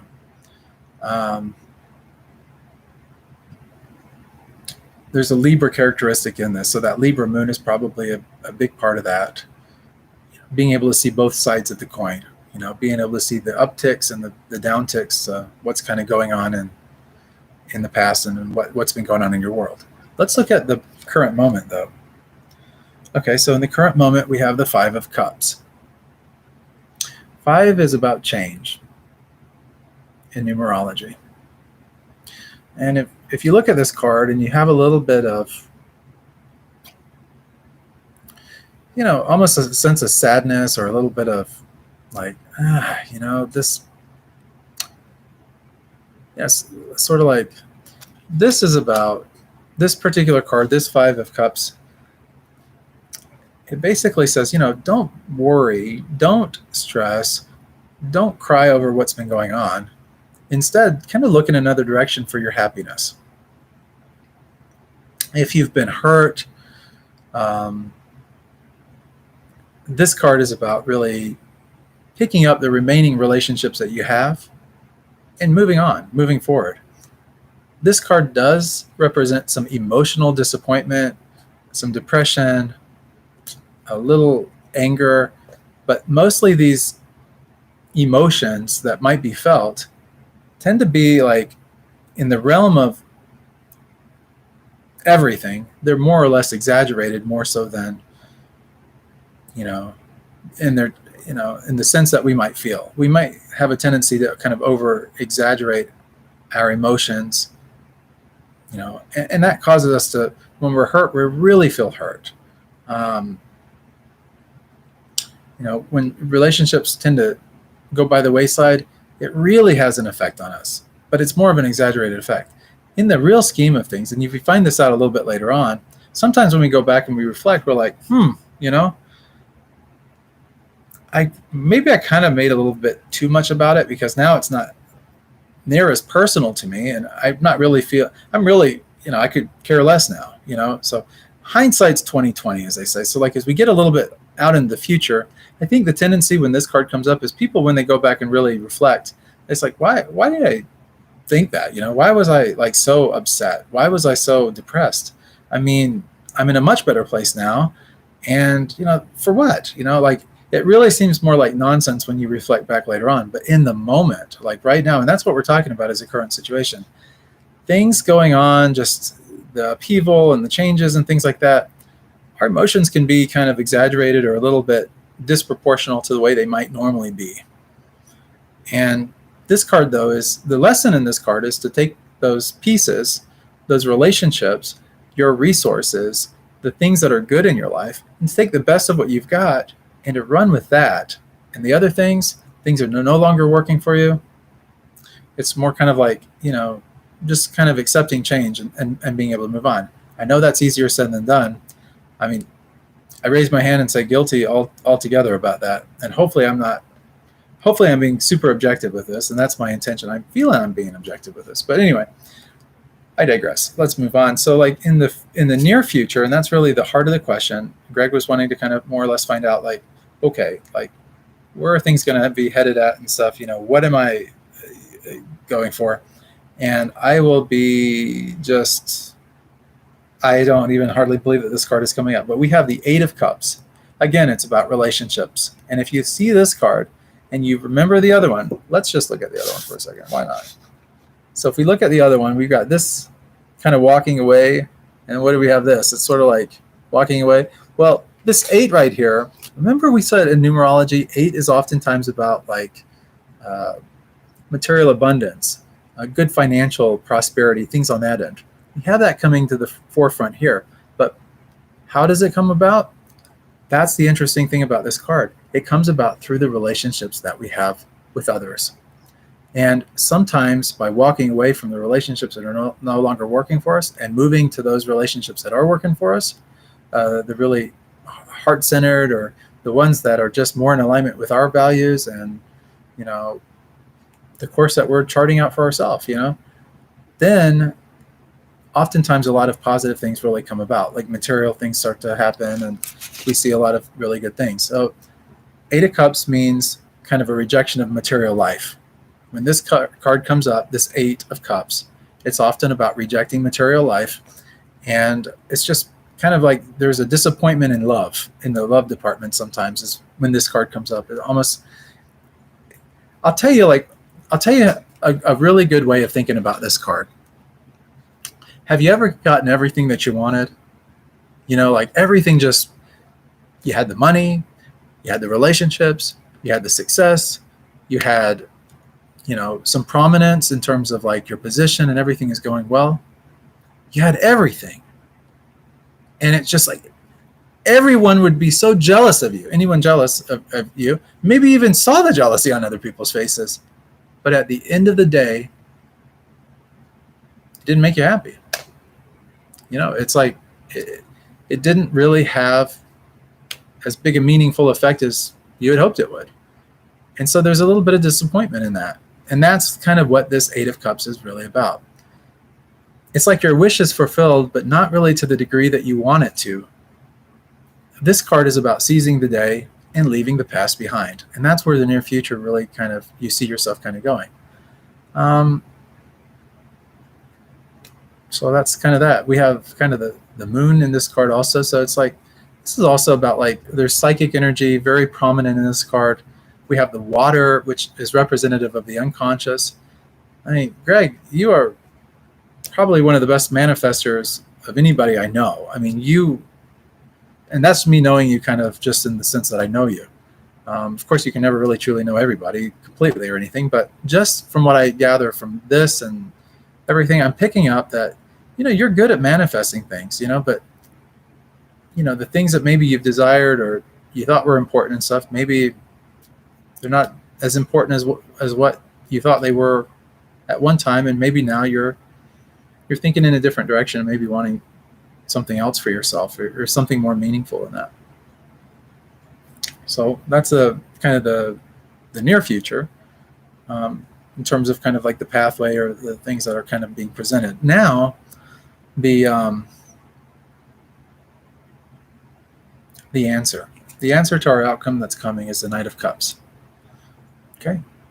What did we have? The last 2 cards, we had Cups. We had the 5 of Cups, which is kind of like looking at another direction for happiness. It's our answer is in that card is to kind of get over hurt, pick up the remaining relationships and stuff, and the things that are the most meaningful in our life, and kind of move in that direction. There is some emotional disappointment that is evident in that 5 of Cups, and then in the near future, that's a current situation, and then in the near future and all. And I'm getting, as far as kind of a timeline for the near future, I'm seeing about 7 to 8 months out, that all of this is kind of a slow buildup to get you to this place of being confident enough, or really kind of in a mindset to be able to kind of just go full throttle and follow your heart, you know. But it's not always so easy to follow the heart and to move in that direction, and just to, you know, as someone wise once told me, you know, you don't want to throw the baby out with the bathtub. Think before you act.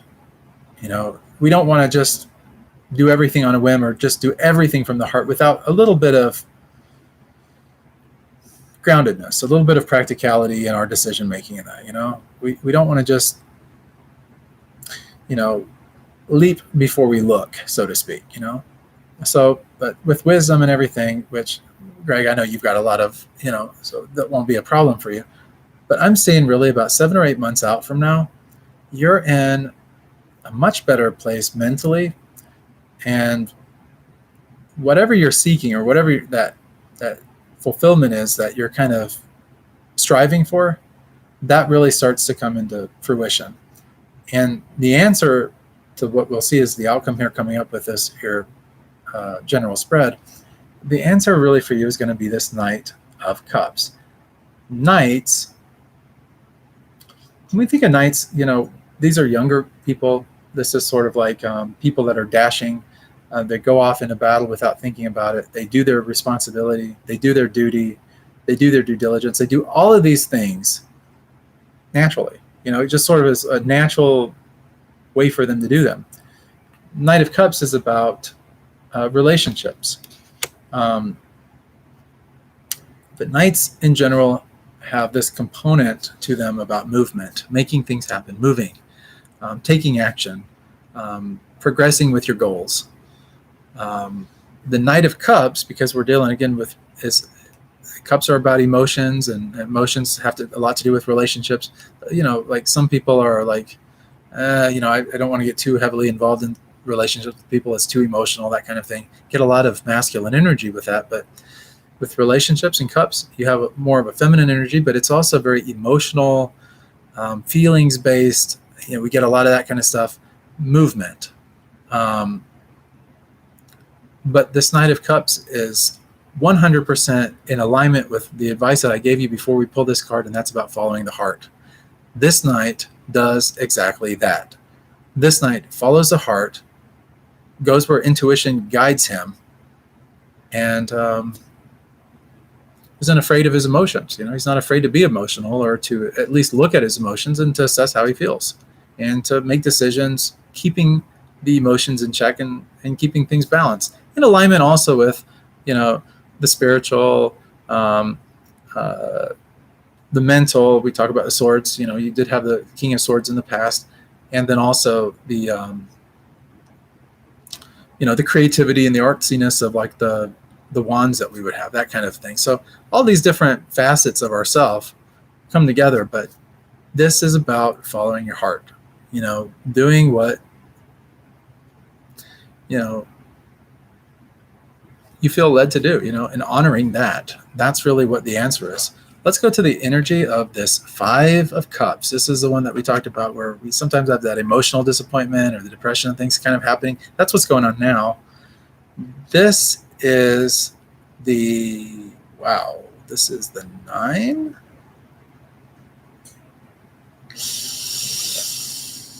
I was just talking about wands, and now I got a wand that comes up in this spread, and this is the 9 of Wands. What do you see in this card? Do you see Greg Wilson here? He's put in a lot of hard work, and he's achieved, it's like you're getting to that finish line, but you're a little tuckered out. You got the bandage going on, kind of having to hold on to the staff here to kind of like hobble along to try to get to that finish line, to kind of finish the race. You're way ahead of everybody else, but it's just kind of like burnout, right? You're just like, I could do this forever and ever and ever, but my heart's just not in it. And that is what's going on with that 5, that change. So you've come a long way, made some mistakes, you learn from them, and now you find some, it's sort of like a last minute test or some challenges that kind of just hit you up kind of like last minute. But even though you're kind of tired and you're kind of beaten up, you've got it. You've got this. You're willing to fight. Your resolve is deepened. You're ready to get to the finish line and then move on. Follow that heart and to move into that other direction and all. Like I said, 7-8 months from now, completely different Greg Wilson, completely different dynamic of things. And that it's a really exciting time, actually. I'm feeling that energy. I'm really loving that. So let's go ahead and look at where Greg is, like where he's at. Okay, King of Cups. What did we say? Wow, this particular spread right here for Greg is so, it's hard, it's so causative.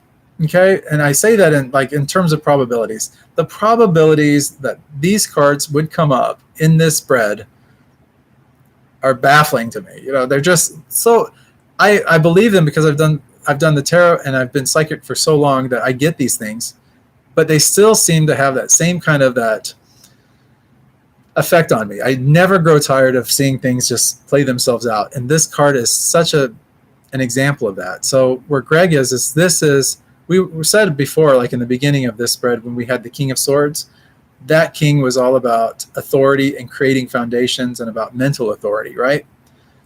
This is the energy where Greg is at now. This is where he sees himself. This is kind of like the energy. This is the hope card.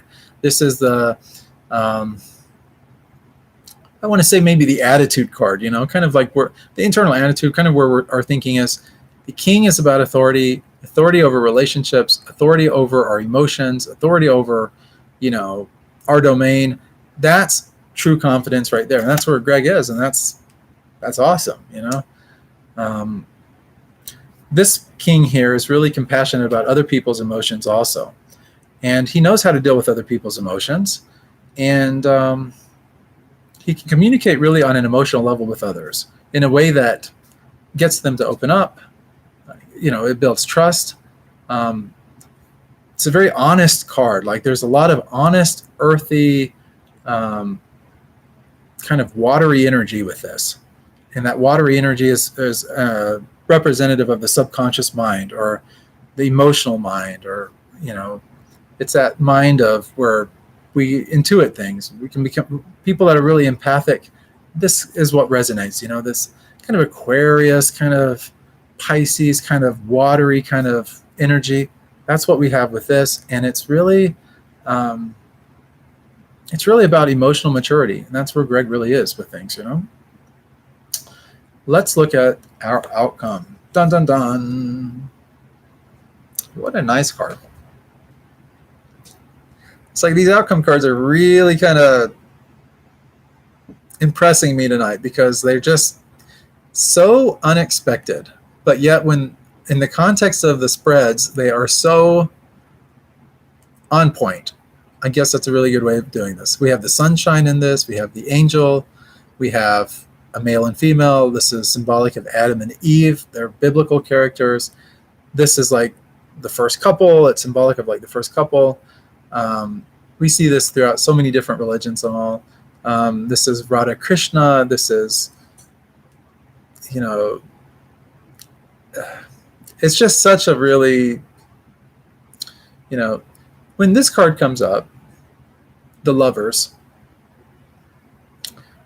it is kind of like, at this time, it's like a decision has to be made. And the decision that this card is about is, you know, do I keep going it alone? Or do I decide to kind of take on a partnership? Now, this can be platonic. It doesn't have to necessarily be romantic. It very well could be, though. But it can be very platonic. It could just be like in a business sense, like if we're talking business, or if that's the thing kind of on our mind. This card comes up in a spread. Oftentimes it's about like, you know, do I want to just keep on managing everything on my own and being in control of things and having full reign of everything, and the decision is mine at the end of the day? Or do I want to involve a partner? Now, if I have a partner, I do gain some benefits, but I also have some drawbacks as well. What are the drawbacks to partnerships? Well, it's sort of common sense. One is that it's not always our way, right? Sometimes we have to give in. It's a give and take. When you have partnerships, it's about a give and take. Also, partnerships involve serving the other person. So it's not about just serving our own needs. It's also serving the other person's needs. Not always are you and your partner going to be in alignment and on the same page. Sometimes you may have to sacrifice your happiness or the decision that you would normally make, or surrender control of the situation and give that control over to the other person. You know, sometimes it's about picking your battles. But the energy that surrounds this couple, this, you know, divine couple in a sense, it's this partnership energy. At the core of it is love. And that love is all about service and serving others. So I really like this card. I think it's a really great card. And in this particular spread, where we have these authority mindsets, and before it was more in the mental thing, like, how am I going to do things? How am I going to make things happen? Now it's about, we've kind of gotten there. We've had some relational things happen, and we've got a little exaggerated in kind of our own emotions. We've kind of, you know, where they say you put your emotions on your sleeve, you wear your emotions on your sleeve a little bit. And to the point where now it's like, okay, we get everything we want, you know, we've achieved all of this, but it didn't really bring us the satisfaction that we desired. You know, it wasn't exactly as fulfilling as we had hoped that it would be. You know, we got to the top of the corporate ladder and the view was nice, but it wasn't that nice. It's sort of that attitude that comes about. And that's where we're leading up to here in the future. It's like where we start to really recognize and see that. And then we have the Knight of Cups. And the Knight of Cups is really the answer to all of this. This outcome, this partnership thing is about having control of your emotions and being able to work with people around their emotions. That's the answer to all of this. And in 7 or 8 months from now, and all I see a lot of really positive things happening. So if we go the partnership route, which is kind of what this is insinuating, it's the outcome card after all. The key to handling the lovers or the partnership or the relational side of things, the key to it is following your heart, going where your intuition guides you, and thinking in your mind, like, how can I progress with my goals, and do it in a nice way, a sweet way, a pleasant way, being able to have nice outcomes. And, as long as you keep the emotions there and do everything from the heart and, kind of continue working in that direction, which knowing Greg, I know is definitely that. He's a very kind person, very good-hearted person. I see this really working out really nicely. But anyways, Greg, that was a pretty great reading. I think it's very fitting also. I really do. It's positive. Right now where things are at, it's a place of just kind of decisions, and looking into other directions for happiness, because, you just got to kind of get over like old disappointments and things emotions that may have been exaggerated, and move more toward this new prosperous thing. It's, and prosperity paradoxically comes into play for you when you kind of like eschew the material. It's really an interesting thing. Thanks, Greg. It's really kind of an interesting dynamic for you, my friend. And you don't see this with a lot of people, but your wish is fulfilled. But again, not to the degree that you wanted it to be. You're naturally a successful person. Like, success naturally falls on you. But your happiness and your true success and even greater material wealth in the long run really do come about when you follow the heart and move in that direction, and you kind of keep that more front and center. I really do pick that up.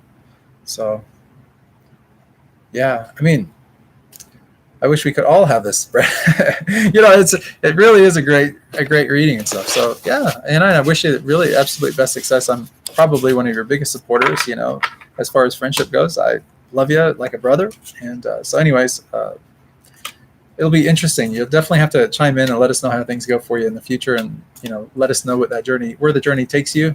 And all of us here on the channel are definitely here to support you and stuff. So now I have a big thing. I've got to now figure out who the next person is that gets a reading. I'm trying to think. I'm thinking that I can't recall. I think it's Gloria, right? Am I right? I hope I'm right. And then VG. So it's Gloria and then VG. Am I right? I am so bad. You are very welcome, Greg. Thanks for chiming in. Thanks for supporting the channel too. Appreciate you on that. Okay, cool. All right, so Gloria and then VG. Okay, well, let's do it in that order. I'm feeling kind of just intuitive about it. So let's look and see. So Gloria's question is, if I do decide to start a business, do you see it becoming successful? I'm already seeing it becoming successful without even having to do a reading. I'm already picking that energy up. You guys have to understand, I've been doing several readings now. So by the time the later readings come, it's like I'm really psychic. I'm like, just things are coming to me left and right at this point. I'm kind of in my zone, if you will. I don't really know how to put it, but it's just, this is kind of my process, I guess, is a good way of putting it. So Gloria, I can already say yes to the question. I already know. I see you being very successful at this business if it's something that you do decide to do. And I actually do kind of pick up that you are going to do it. So it's kind of a double whammy right there. And I haven't even finished shuffling the cards. We're going to cut the cards now. I've been shuffling them. We're going to cut the cards. We're going to do this reading. Thanks, Gloria. Appreciate that. All right. So just like we've done with Greg, just like we've done for everyone else, Keisha and Mary, I'm just running together here. Now we get to Gloria's question. So we're past, present, future. We'll look at the energy. We'll look at what the answer is, then the energy surrounding the current situation. Then we'll look again at the kind of where Gloria is in her thinking, her desires, her mindset, where her process is. And then we'll look at the answer or the outcome. Let's go. All right. So this card has come up already tonight. We have a 2 of Wands again.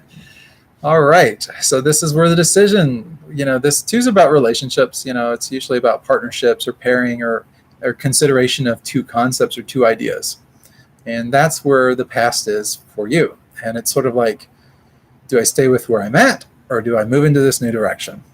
And that's the past. It's sort of this thinking. Part of you is drawn to something, part of you is drawn to something else. And it's kind of this flip-flopping back and forth, not being able to get complete and utter clarity on it, but it's sort of this introspection. But it's very creative. Like when you have these kind of things going on, it's not just mental, like with the swords, like a 2 of swords would be.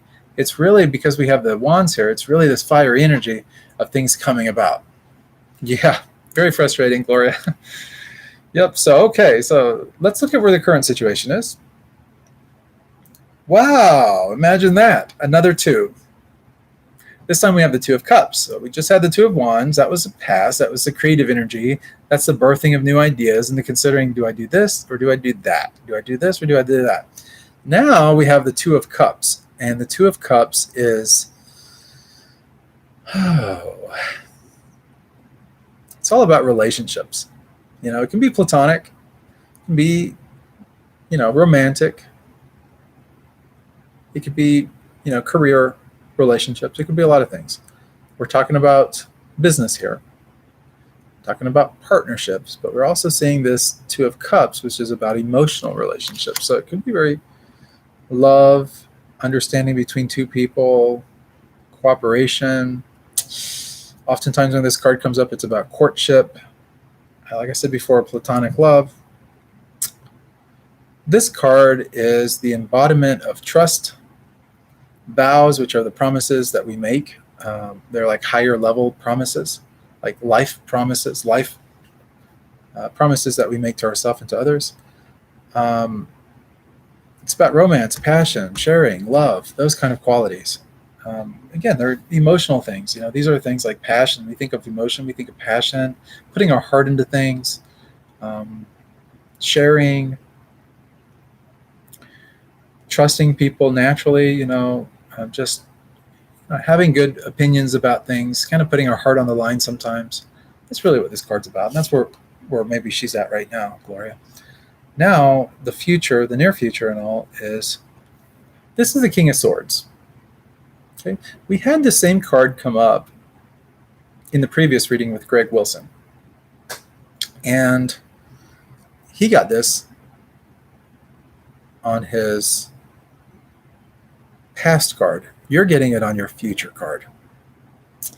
And just like I kind of explained to Greg, King's about authority, but really about setting foundations, setting things up. Greg had already done that in like he'd already kind of been, he just had a pretty good run of success, like things just kind of fell in his lap. He has, he put together he has a good strong mind for business and for being grounded and for getting things underway, setting those foundations into place. It's a little bit different in this spread because in this spread for Gloria, this particular card, this King of Swords, is really about setting new foundations in place. It's that same kind of, this king is still that kind of that black and white, what you see is what you get, making decisions based on the information that we have in front of us. It's very logical, reasoning, kind of rational type thinking that this king has. And it's about making rational decisions. And that's where you're headed. You're getting your emotions in check now. You're figuring out how you want to do your approach. Then you've got the King of Swords, and the King of Swords is really that, okay, I'm on board mentally. I know what I'm doing. I know what direction I want to take. Now it's time to get the planning underway, make these decisions, and we're going to do it strictly based on concrete principles, things that we know are going to work, and putting it out there in a very logical, rational way. It's a very good place to be at in your future, because this card, just like Greg really had the success come early on, this is your card. You're following suit with other successful people. You're modeling success. I'm not saying you're modeling Greg Wilson or anything, but you are modeling success in terms of the way that success is usually built. And that's by setting these strong foundations in place on the front end. Business people do business plans. Business people put in a lot of hard work on the front end in order to ensure the success of their business. This is why you will be successful. I've already told you, like before we even started doing the reading, that I was picking up that not only will you do the business, but you will be very successful with the business. And the reason is because of these actions that you will be taking. This is that authority, making rational, sound decisions in business. Business is very much, there's the emotional side of business, but by and large, time has really proven this. Capitalism was sort of built on this. It's this idea of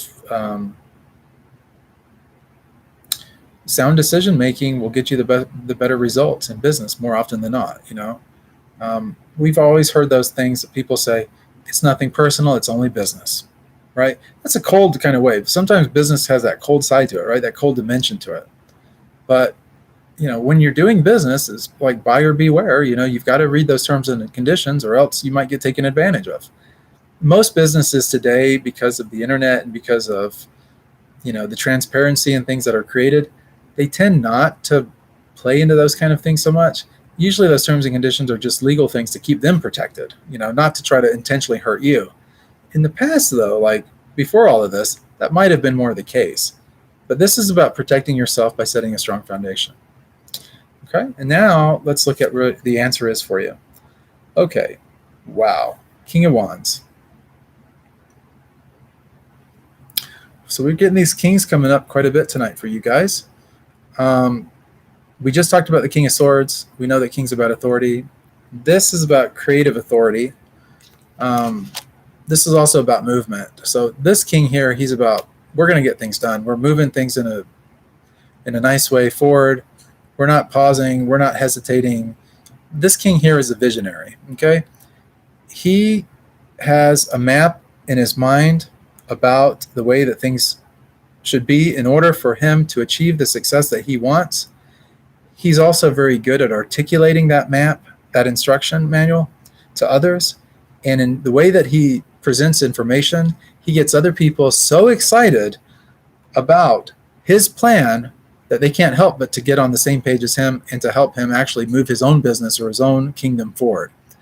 He's the guy that if you're in his military, he's going to have a little talk with you, hype you up, pep you up, get you feeling good. And then the next thing you know, you're on the front line fighting the enemy. No, I'm just teasing. It's maybe not, guys, I'm sorry. It's not going to be that intense. I'm sorry. I kind of exaggerating things a little bit too much there. I get a little excited sometimes when I do these for you guys. So anyway, I apologize. But this is about your inner entrepreneur coming out. Yeah, thanks, Cora. This is about your inner entrepreneur coming out. But it's really going into alignment with that planning and stuff. You got the King of Swords. That's your future. You got the King of Wands. That's your answer. Let's go forward with that Two of Cups. That is the union or partnership thing where we have to kind of make a decision of what we're doing. Thanks, Cora. Thanks for that. We have Temperance. Temperance. So you see Temperance. You see the angel here. This is really cool, actually. See what the angel's doing? There's two cups here, right? Cups we said are about emotions and mixed emotions. But what is the angel doing here? The angel's taking what's in this cup and mixing it with what's in this cup, but doing it in a certain proportion in order to create the absolute best effect. Okay? So think about that for a moment. I forget what it was. What do they call those things? I know, like, I don't drink soda pop, but I've seen this before, like in shows, and I've seen other people in restaurants, like kids especially, do this, where you have one of those soda fountains, and the kid has a cup, and he's putting like this Mountain Dew, Dr. Pepper, Coke, Sprite, something else. I don't even know what all they have, orange soda or something, but he mixes them all together, and he makes this. I don't even know. I mean, it doesn't look too appealing to me, but the child seems to really get excited, like, haha, I've created a new drink, and this is really cool, and this is going to taste amazing. And then they try it, and they're like, no, I'm just kidding. But it could be more along the lines of like, maybe it does taste good. But after, going to that restaurant or that fountain and mixing those drinks enough times, maybe they come up with the best tasting soft drink, pop, soda, water, drink, whatever you want to call it, that suits their taste buds. So it's better than any Coke you'd buy, better than any Sprite you'd buy, better than any orange pop you'd buy. It's because they've created the perfect mixture that they know exactly what proportions. You got to have this much orange, this much Dr. Pepper, this much this. That's what this angel is doing. It's taking the emotions, it's taking everything. Like, we have the Two of Cups. And that's what this card is dealing with. Now, look, we have 2 cups right there, right? And look what the angel's got in her hands. 2 cups. Huh. Isn't that interesting? Like in this read? Do you think this is by accident? Do you think this is just random happenstance? No, it's not. I'm just going to say it. It's not. Is it just luck? No. There's a reason that this card comes up, and the reason is because it's to teach us, or it's to show us, hey, look, you got to balance emotions in relationships, in partnerships. You got to have just the right give and take, the right flow, the right partnership, the right energy. But once you find the right partner, everything else takes care of itself. That is really where the energy is around this Two of Cups. That's where you're at right now. If you're thinking about partnerships, or you're thinking about involving other people with your business, or coming up with, like, it could even be like a partnership where maybe you start a business and you have someone that you're maybe going to be getting wholesale products or something from, or something like this. You want to find the right vendor, the person that's going to give you the best deal. It could be a very exclusive partnership that you have with another company or something that's only producing things for you. These kind of things. And then you're maybe doing the behind the scenes marketing to really be able to push that product to market. This angel, this Two of Cups, is what this energy is really all about. Let's look at where you're at with regard to this whole thing, though. Fascinating. We have the Page of Pentacles. This is the first grounded card that we have, and this is actually where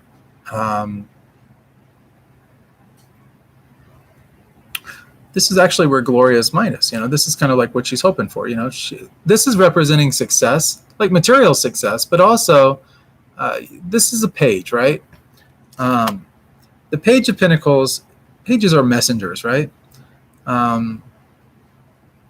This is a message of potential, though. Material potential. Yep, and that's what this page is really trying to get across. Gloria's in her mind thinking, I want to be successful. Of course, we measure success oftentimes in business by financial results. And financial results often are associated with the value that we're providing in the marketplace. So the more people that we're able to help and to serve and to really service, there's usually that causative effect that comes with that, which is usually financial abundance for ourselves. What was it? Zig Ziglar, the famous public speaker, he wrote some books like See You at the Top and different things. He said, I think it was something along this lines, and I'm just paraphrasing here. I'm not 100% sure. It's been years since I've even heard this. If you help enough other people get what they want, you can get what you want. That's kind of where this thinking is for Gloria right now. Oh, good. Gloria, thanks for confirming that.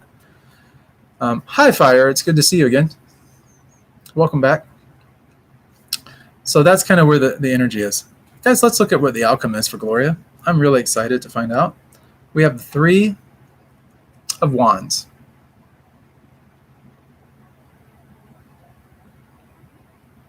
I'll just let you look at that for a moment. Three of Wands, looking out into the vast expanse. Got all this energy behind us, and we're holding on to some of that energy, aren't we? This card, the Three of Wands, is about putting your energy out there. That's what this is all about. That's the outcome. This is saying that you will be exerting some energy or putting some energy out there. That's what will come about from this business opportunity. The key is as you put the energy out, test it, okay? That's going back to this King of Swords here. King of Swords, remember, we were talking about kind of that black and white energy, that what you see is what you get, making decisions based on logic and reasoning, that kind of thing. That's your near future coming about. That has to do with testing your ideas. So you put your ideas out there, you test them, get those ideas working, get some feedback from other people about, and just from your results in general. And then maybe also talk to some other experts, people that have been where you want to go. And that will help to sort of validate kind of your ideas, you know, and really your business model, you know, whatever model you start to set up for yourself. And then you'll be able to get approval for, you know, financial backing, you know, someone that might also give a vested interest in your business idea, help you out in a sense. And that's what that three is all about. That's where you're headed. So we see the confirmation there in that three that you will be putting out these ideas, you will be starting this business, you will be having success. And at the end of the day, what is going to be the answer to this? We already talked about it, but now it's going to make a lot more sense, I promise you. This King of Wands. What did we say this person was? Keyword, visionary. This person here is all about being able to get other pages on the same page that they're on. Other people on the same page. That's basically it. This king can do it. Gloria, you can do it. I know you can. I'm picking that energy up about you. And you're really good with those ideas. These ideas, it's all about the wands. What other wands did you get? The first one was all about throwing those ideas out there. So it's, you know, we had the Two of Wands. What was the last card that you got? You got the Three of Wands, right? Getting those ideas out there, getting them tested, getting other people to back your ideas, to support your ideas. That's really the key to your success in this business. Leveraging other people, these partnerships,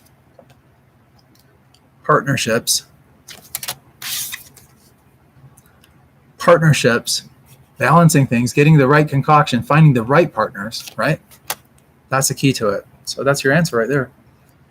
I'm excited for you. Please, you know, let us know, Gloria, how this happens to come about for you. I'm getting about 9 to 10 months out. You know, that's as far as the timeline goes for this thing. By the time you get your ducks in a row, you get those ideas tested, 9 or 10 months out, you're going to have probably some venture capital or somebody who has a financial backing to help you will be helping you probably in about 9 or 10 months from now. And the key thing is to pick the right partner. You know, don't just settle on anybody, but find the best that you can, like the best solution for you. It kind of reminds me of, if you guys ever seen that show on television, something about like where you have these really rich people and hey, Infinity, hi Soné. Oh, Infinity is one. It's good to see you again. Yeah, welcome back to the channel. Great having you here. But what I was getting at here is Shark Tank, I think is the name of it, right? Have you guys ever seen that? You got all these billionaires and really rich people on there that are venture capitalists and they're listening to other people for their ideas and all. That's what I'm thinking of. That's kind of what comes to mind when I see this.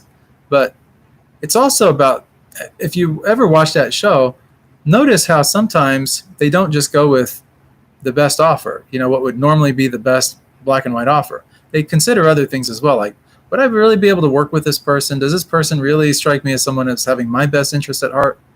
There's other ways of making decisions. That's what that Temperance card is all about. Have some patience. Don't just go with the very first thing that comes along. I'm not saying that you have to wait necessarily. If the best thing that comes along is the first thing that comes along, you'll know it though. And just trust your intuition on it, and it will lead you in the right direction. So Gloria, I hope that helps you. And yeah, let us know how that business goes. You know, I'm really excited, you know, and if you need customers or anything like that, if it's something you think might be of interest to any of us on this channel, by all means, throw the idea out there. We definitely, I'm sure everyone on here would love to support your idea, as a new entrepreneur. We like creators and innovators and things on this end. Yeah, absolutely. And yeah, I'm glad that it motivated you. And yeah, absolutely. Again, let us know how things go. It's always great having you on here. I look forward to your success. Like I see you being really successful. I see things really happening in a nice way for you too. Like not going to be always smooth sailing, but by and large, you will have an easier go of business than a lot of people do. Like what I'm picking up is things will, the pieces of the puzzle will fall into place naturally for you. It's not something that you're going to have to struggle about. My IQ is maybe not the highest in the world, you guys, to be honest with you, but like if I was putting together a puzzle, it might take me 2 days to do it, where it might take somebody else an hour to do it. That's just my nature, Gloria, I'm picking up the fact that for this kind of thing for you, you'll have this whole business going in probably about 9 or 10 months from now, and it'll be, you'll be generating some profit and, getting your business underway and showing the first signs of growth. And yeah, it's going to be really exciting. I'm really picking that up. So good luck on that. All right. So now VG, I'm so sorry, VG. I was hoping it wasn't going to be as long as this. I didn't want you to have to stay on here forever, but I do tend to get a little long-winded sometimes, you guys. That's my nature, I guess. So let's see. Let's see what VG has to say.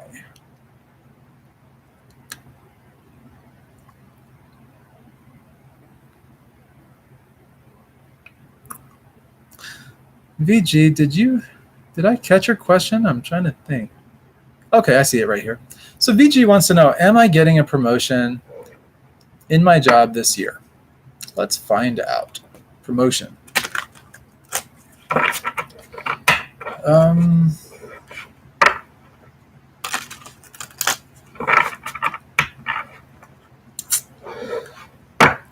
I'm gonna try to keep it as objective as I can with this.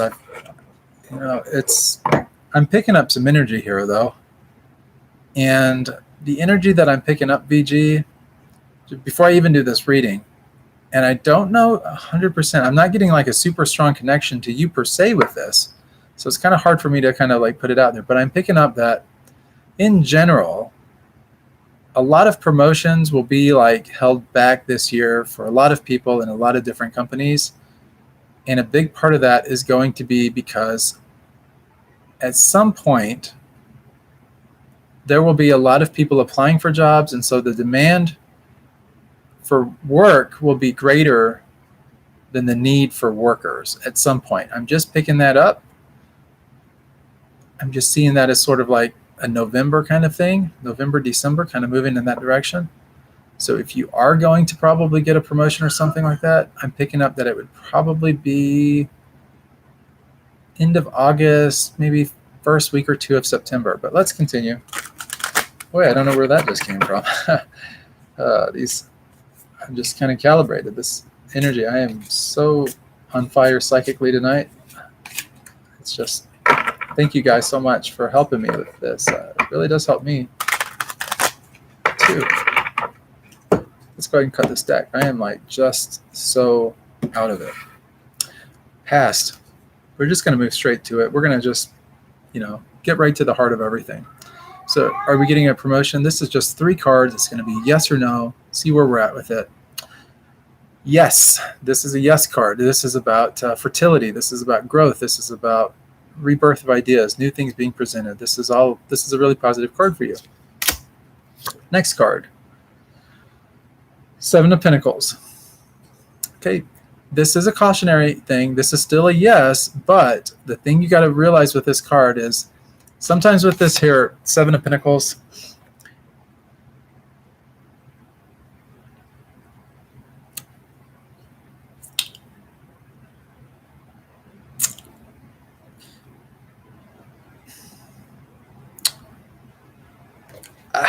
when I see this card, let me just point this out to you guys for a little bit. When I see this, what do you guys see when you see this? Now we know that this is working hard, like material stuff. This is all material. money, building ourselves up financially, building ourselves up, putting a good foundation, underneath us, working really hard. You see the worker guy here, he's worked hard. He's taken a little bit of a break. He's inert. This can be his downfall. He's worked really hard to get these things planted, to get the fruit coming, and now he's just kind of burned out. He's taking a back seat, sort of, kind of just resting a little bit. He thinks he's done enough, but the problem is now this inertia is happening. He's inert, and that can sometimes be a little bit of a problem. This is about evaluating your results. So whatever results you've been putting out there, this card really signifies that your hard work will pay off. But there's that warning I was telling you about, that the effort that you've put in the past is sort of wasted at this point. Okay? And it's wasted because of this inertia, this break, this pause, this, I'm just kind of burned out. I just need to take it easy a little bit. Don't do it. If you can, this card here is kind of your sign of like, if you can keep your momentum going, do not rest right now. You can rest later on, but right now it is not advisable that you really, take it easy at work. Don't think into your mind, well, I haven't gotten a promotion so far, so, I've been doing all this extra work. I've been really trying to put my best foot forward, but nothing seems to be working. It's not fair. I'm going to take a little bit of a break. I'm going to just kind of, I'm just going to kind of take a back seat for a little bit. Don't do it. If you do, this card works a little bit against you in terms of your success. The Empress is a yes. This is a yes. So I can go ahead and tell you the next card, whether it's a yes or no, it doesn't matter, because right now you will get what you want. But that being said, don't waste the time that you have right now to make a real big impact. If you get that impact going, you will get that promotion. Like I said, I'm picking up right now about the second week of September of this year. And we have the Two of Pentacles. Pentacles are about, material success and wealth and stuff. We had that in the other one as well. So it's all about that promotion. And this is a balancing act. We see this. We see this. We have infinity right here, kind of juggling things. When this card comes into a spread, this is usually kind of what is happening, to kind of give you kind of some insight here. It's this opposition of opposites. And what I mean by that is, think about somebody that let's go back to Gloria for a moment, okay? Gloria wants to start a business, right? Gloria maybe has a job right now that takes care of her basic needs, wants, desires. She may be making really good money. We don't know. Gloria knows, though. But let's just assume for a moment that Gloria has a job that's taking care of her day-to-day needs, putting a roof over her head, taking care of her family if she has one, taking care of herself, taking care of her needs. Everything is taken care of. So that job is doing pretty good for her. But maybe she's not super satisfied with that job. Maybe it's not her dream job per se. It may be taking care of her needs and even her wants and desires, but maybe it's not fulfilling her emotionally. There's a lot of other things that we'd like to have in a job, Maybe there's some downsides to the job. Maybe she's not able to do a lot of other things that she would like to do. So in that sense, she could be a slave to the job, And so maybe she wants to kind of give that job up. And one way of doing that is to move into this new business, right? That's what this card is sort of symbolic of. It's sort of like, okay, we're moving toward this new direction, right? But at the same time, we have to kind of juggle what we're doing now, because if we were just to quit the job right now, how are we going to pay our bills over the next, well, in Gloria's case, the next, several months, 9 or 10 months before that business starts to pick up and she starts to produce some results. And even then, it could be like far into next year before she really starts producing many results. There's a lot of months there where that apartment, that flat, that bungalow, that mansion, whatever she happens to be, that parents' place, whatever, there's a cost to everything. Whether it's a financial cost or not, there's a cost to everything. Losing that job or just getting rid of it on a whim to chase after this, what society would call a pipe dream, but I don't like to use that. I think it's kind of dismissive or something. It's almost like saying that your dreams don't matter. I think they do matter. I think people should chase after their dreams. I think it's perfectly okay, personally. That's my opinion. But before we get there and stuff like that, we need that foundation. That's what we talked about with Gloria. This card here, this Two of Pentacles, is kind of balancing that. Part of you wants to move in one direction. Another part of you wants to play it safe and keep doing things. So in order to get to where you want to be, it's like, I go back to that metaphor again. Don't throw the baby out with the bathwater. Don't let go of your bread and butter, the thing that's supporting you right now. Don't let that go right yet until until this other starts to produce results for you, right? All right, we got some. Yeah, infinity is one. Yeah, of course we can let you ask a question too. And I'm sorry, I just now seeing the comment here. I've just got myself so wrapped up in this reading here for VG that I haven't, I didn't see the message until now. But yeah, please ask your question. We'll be happy to do a tarot reading for you. Now let's look at the answer for VG. Knight of Swords. Again, we have these court cards that keep coming up tonight. So Knight of Swords, this is that dashing knight going off. He's going to be victorious in battle, thinking before we act, mental, strong-willed. That's all this is representing. That's really the answer here. Going after your goals, kind of full speed ahead, not really overthinking things too much. But really, this is a card of the answer here is continue being set in your ways about things. You know what's best, but you can do all of this, but just kind of like you got to go after it. It's about that. Mentally, you've got to be on the same. You got to be congruent with your actions. So, mind, body, soul, spirit, everything like that, relationships, emotions, all that, all in check. But this card here, the answer here is that mental movement. Keeping things moving for yourself. Keeping things going. So that's going back to what I was telling you about before with that current moment right now. You may be a little inert. Maybe you're kind of hesitant to keep putting forth so much work because you haven't really gotten the recognition that you deserve yet. It'll come. It will come. So have patience, and that's real important there. Now let's go to we were talking about that inertia card a minute ago. Let's find out what is really the energy there. Okay, we have the Fool. Now, this makes perfect sense in this reading. This Fool, this is just about naivety. If you haven't really gotten a lot of promotions in jobs or careers or things like that, maybe you don't really know how those kind of things work. Maybe you don't know how they work in your specific company or the specific work that you do. Different fields are different. Different employers have different things that compel them to want to give their workers raises and promotions and all these kind of nice things. This naivety can sometimes be a factor in our hesitation. It's that being inert. Not continuing to take action. Taking a pause. Don't do that. Like I said before, that's that energy. Let's look at where your mindset is right now, though. Oh goodness. One of the best cards in the deck. I'd almost argue that it is the best card in the deck. I love this card. Every time I see this card, not only does it remind me of my brother in India, his name's Aditya. I talked about this a little bit ago. It means sun. It's that logical, but feel good. Everything is out in the open. There's no skeletons in our closet.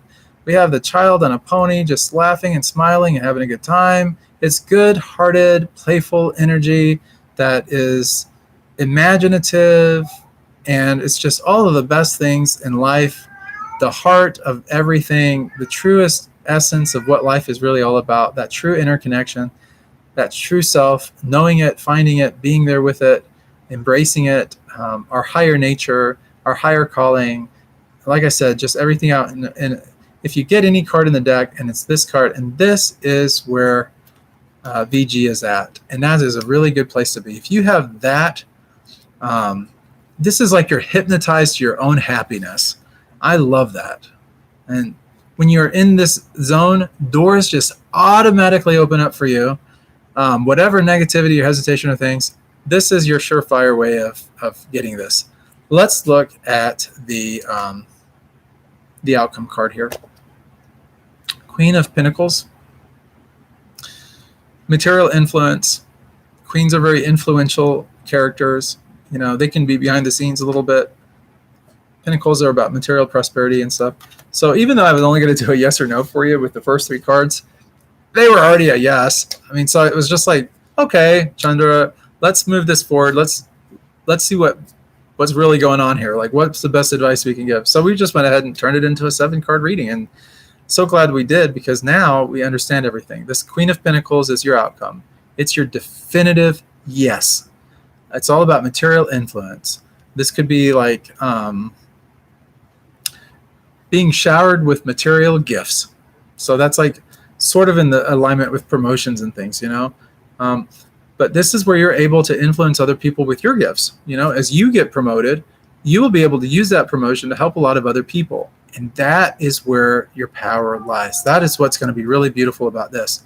And because of the brightness and the awesomeness of your personality, all of these things are going to really be there for you. So infinity is one. If you've got a question, let me know, and we can answer that question for you.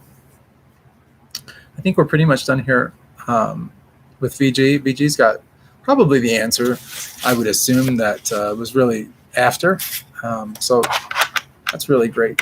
Okay, great. So we have Infinity's one's got us a question.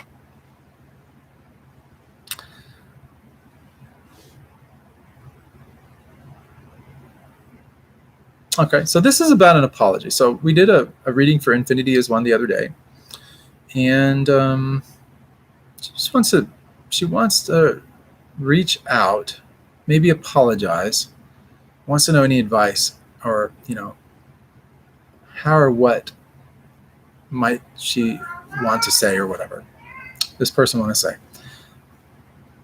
Okay, so I'm picking up a few things already just from this, and let us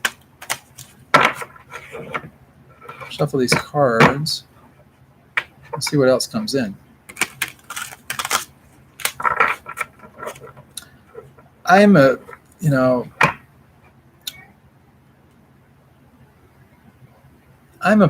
and maybe I'm a little biased here being a monk and everything, but I'm a big believer in this philosophy of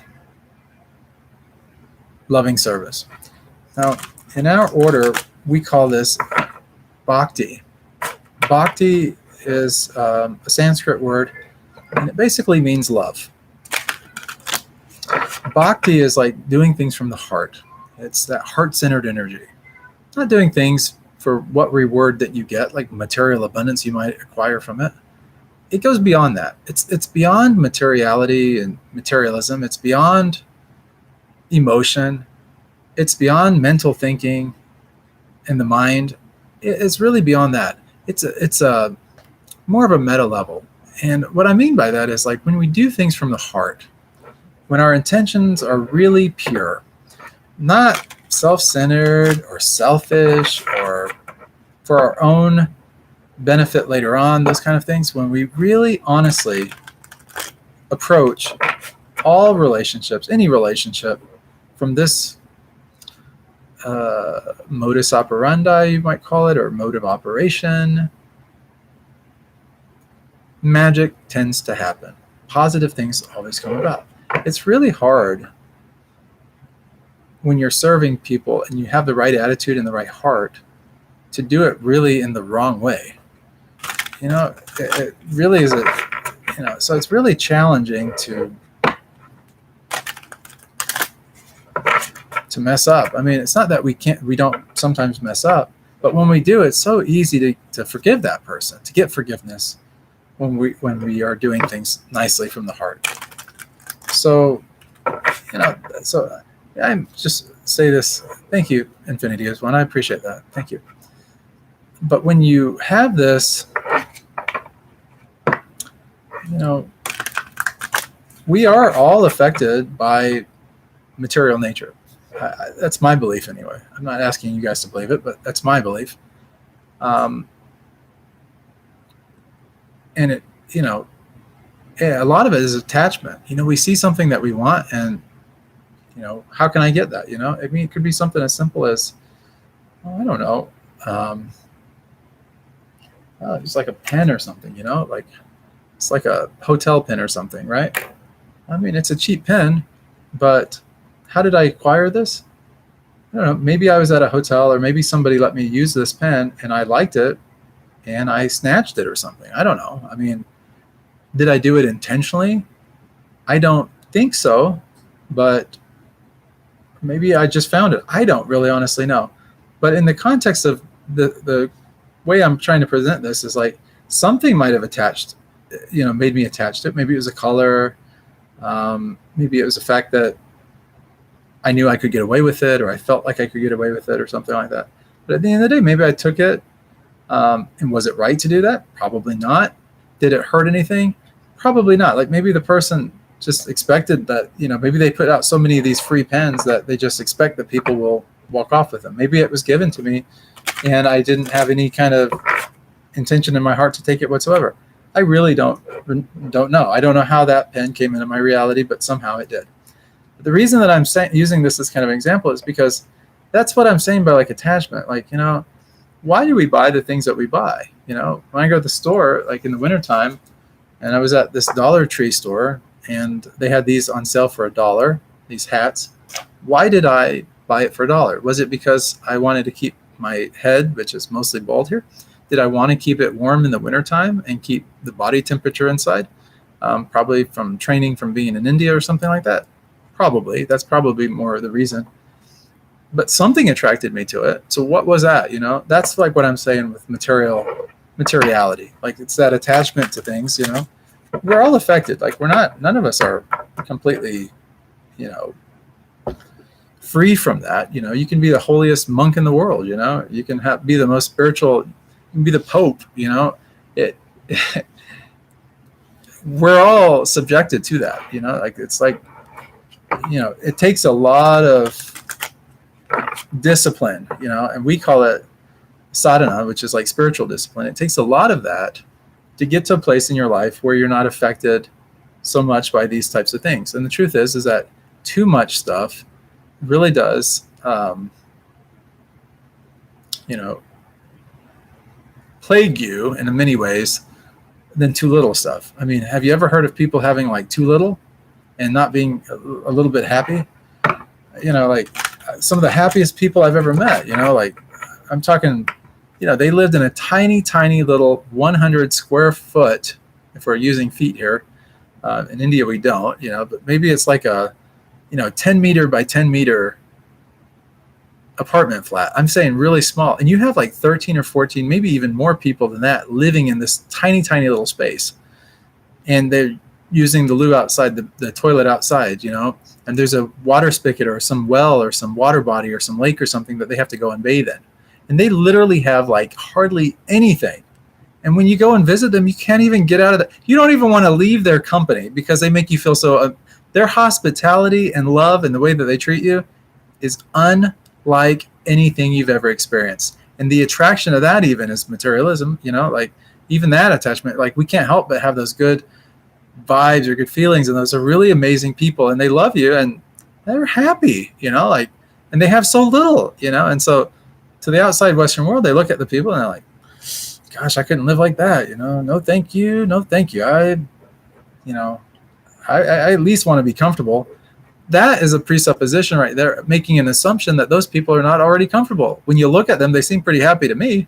They must be pretty comfortable. They're sleeping outside and it's nice and cool at night and they're watching the stars, where maybe people here in the West are buried inside some big mansion or something like that with a very tall ceiling. It's very dark and they're not really seeing much of a view at all. I don't know. I'm just putting that out there. But anyways, I'm kind of getting off topic here, and I apologize for that. I'm on a little bit of a tangent, but just some observational things here to share with you guys on the channel. Back to infinity is one's question and all, and it's really about the nature of, reaching out, apologizing, words to say, those kind of things. Let's find out. Let's look and see kind of where things are at. We'll do a little cut here, and we will. Let's just look at the past. Okay, past, it's sort of that. We talked about this with Greg Wilson's reading. We had the same card come up in his reading earlier. So if you guys were with us when that reading was taking place, you can go back and look at that if you want to get more clarification on this card. But in the past, this was about kind of doing a lot of work, getting kind of to the end of things, getting kind of burned out, thinking about maybe a new direction, but not really there yet. And so this is a person that just needs to finish the race, finish the course, the current course of action, in order to be able to move forward and to move on to a new direction. And wow, so what a great card. Now, we just had this card a moment ago. Was it Gloria's reading that we had this in? Or was it someone else's, I think? Might have been VG's reading, I think, right? Yeah, I think it was VG's reading, if I'm recalling myself correctly here. Anyways, beautiful, beautiful card. This tells us right now that Infinity is already looking at things from a heart-centered place. She wants everything to be transparent, with her relationship. She wants to be able to take the high ground, give apologies, get on a good footing with everything, have everyone and do things from the heart. Be in a really nice, be sentimentally not, congruent with things. Do things in a nice way, a pleasant way, a good, wholesome way, a spiritual way, just good vibrations, really heart-centered way, authentic, and that's what this card is really all about. Infinity ones, this is a really good place to be in right now. Let's see where this takes you. Okay, it takes you to the Ace of Swords, and we've seen this card already before. We might have had this, I'm trying to think of whose reading we had this in, but we did have this tonight, I'm sure. This Ace of Swords. It might have been Greg Wilson's, I'm not sure. But this particular card right here, this sword with the Ace of Swords is about that new beginning. So if you go back to the past, it's like wrapping things up, right? Right now, we've been wrapping things up, and now in the current moment and stuff, things are good. Everything is good. But moving forward with the future and stuff like that, it's about creating some new stuff. And so in order to do that, we have to kind of think, plan things out, figure things out, wrap our mind around things, do things in a way that work for us. It may not work for everyone, but we have to at least chalk out some kind of plan that we can get behind, or that we understand, that makes sense to us. And that's what this card is really all about. That's the futuristic card. Now, the answer to everything that we're going to see throughout this reading and all, and I don't want you to be too alarmed with this card, because at first glance, it may be kind of like, this is the betrayal card in the tarot. This is the Three of Hearts, or I'm sorry, Three of Swords. You have three swords in a heart. You got rain, clouds. It's not a pretty picture per se. Oftentimes when this comes out, it's just about kind of like a painful rejection happening. You kind of made your decision. Now you got to kind of live with the loss that comes with it. And it can mean betrayal. This card also, though, brings to light what you may have been blinded about with the Two of Swords, which would have come right after the near future here, that we have the Ace of Swords right here. This is that new energy. The Two of Swords is being blind to the things that you can't really so much see. This is bringing to light that stuff that you were blinded about. So even though the Two of Swords didn't come up in the spread, we can assume it, so to speak, because we have the One of Swords and we have the Three of Swords here. So we can jump over the Two of Swords because we kind of have this in a succession, right? What this is saying is that right now where you're at, the sun is illuminating everything for you. It's getting rid of the shadows. It's getting rid of the darkness. All that moon energy and stuff is kind of going by the wayside. And it's just, everything is being revealed. In the near future, though, when we're creating something new for ourselves, things are going to be really in a nice way. It's like kind of like with this apology or reaching out. That's where you'll be at. But you're thinking of newer ways to do that, or better approaches to do that, and you will find them. But the problem is that your heart is in a really, really good place. But what I should probably say here is kind of like, I want you to err a little bit on the side of caution, because that Two of Swords, which is not in the cards right here for you. We have the Sun right here right now. But that Two of Swords that comes a little bit later on, I'm thinking about 5 months or so from now, there'll be something that you just didn't really know or you didn't really consider or count on happening. And when it does, it's going to feel like, oh no, why me? And it's just going to it's going to kind of wear you down a little bit. And what it is that it's going to be kind of like, you're going to come into terms with, it's going to be like some kind of betrayal. It's not going to be, in your case, it's not going to be a really heavy betrayal. It's just going to be kind of like somebody just really was thinking about themselves and really not thinking so much to me. Greg Wilson, thanks for tuning in with us tonight, and have a great night. We'll have to catch up tomorrow. So yeah, good night, my friend. Haribol. But back to the reading here. So when that happens and you get that answer, let's move forward for just a moment to the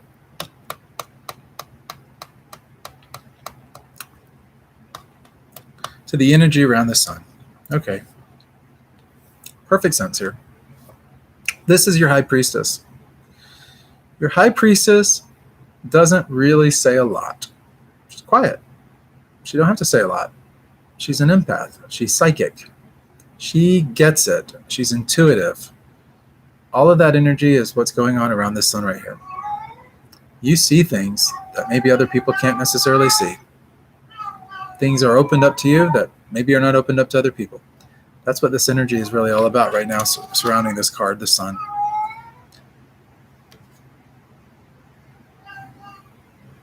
This High Priestess is really instinctive card. You know, it's about your instincts kicking in. You see that with the Sun. So right now, you're very intuitive. You're able to understand really the hidden meanings and really the secrets that are going on behind the scenes. High Priestess, she has this little thing that she likes to whisper in people's ear because she doesn't really like to talk a lot. What she whispers is, she basically says, trust yourself. You're not wrong. But you're picking up your intuition and things, that little inner voice. Was it Jiminy Cricket or something like that? What was that? The conscience? Yeah, the conscience, I think it was. Jiminy Cricket. I don't know where that's coming from. I'm really old, you guys. Anyway, oh, Jiminy Crickets. I don't know. That used to be what they would say. But anyway, you guys can maybe research that. I'm sure there's something about it online. Goodness knows. But anyway, this High Priestess says, trust yourself. And that's what she's whispering, and that's what she's trying to put out there for you. Not really a secret because everything's really kind of becoming revealed. But let's look at where infinity is one is with all of this. Okay, so infinity, super great card to get. In this card, it tells a lot. All of the things that you need, everything that you need in order to, I'll just put it like in a nice way and say, take care of business, or to get the outcome that you want, or to have the best outcome possible for yourself. Everything you need is right here. This is the Magician card, and the Magician card is all about, it has everything. If you look, there's a cup, there's a pentacle, sword, right? Wand. It's all of them. So you have your swords, your cups, your pinnacles, and your wand. It's all of your resources. Mind, body, spirit, soul, emotions, feelings, intuition, all of it is right there for you.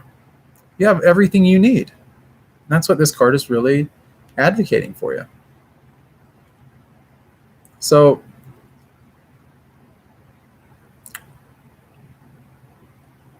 that's a good place to be in. And that's kind of with the Sun, is like, there's that inner knowing that you have what it takes or what you need in order to get the kind of outcomes that you want. It's really a really empowering place to be. I have the answer for you, and we're going to get to that in just a second, but the outcome is what we want to look at. Oh, goodness. How many times tonight is this card going to come into a reading? This is the Fool card again. Fool is about being able to take action without really considering like the consequences, right? The Fool just kind of does it, acts before they think. It's like just a little naivety. This person's a little naive. They just kind of go off in any direction, kind of do what they need to do, and this and that. This is the outcome card. I'll tell you why this is such a great card, though, for this particular spread and everything that we have here, is because, and don't let the title Fool bind you or like close up your mind or anything like that. It isn't really anything to do with that in this read. This is your outcome card. And so what the outcome to this is innocence. Like when you think of this card, I want you to think of innocence, like making innocent decisions, doing things from the heart, doing things in a nice way.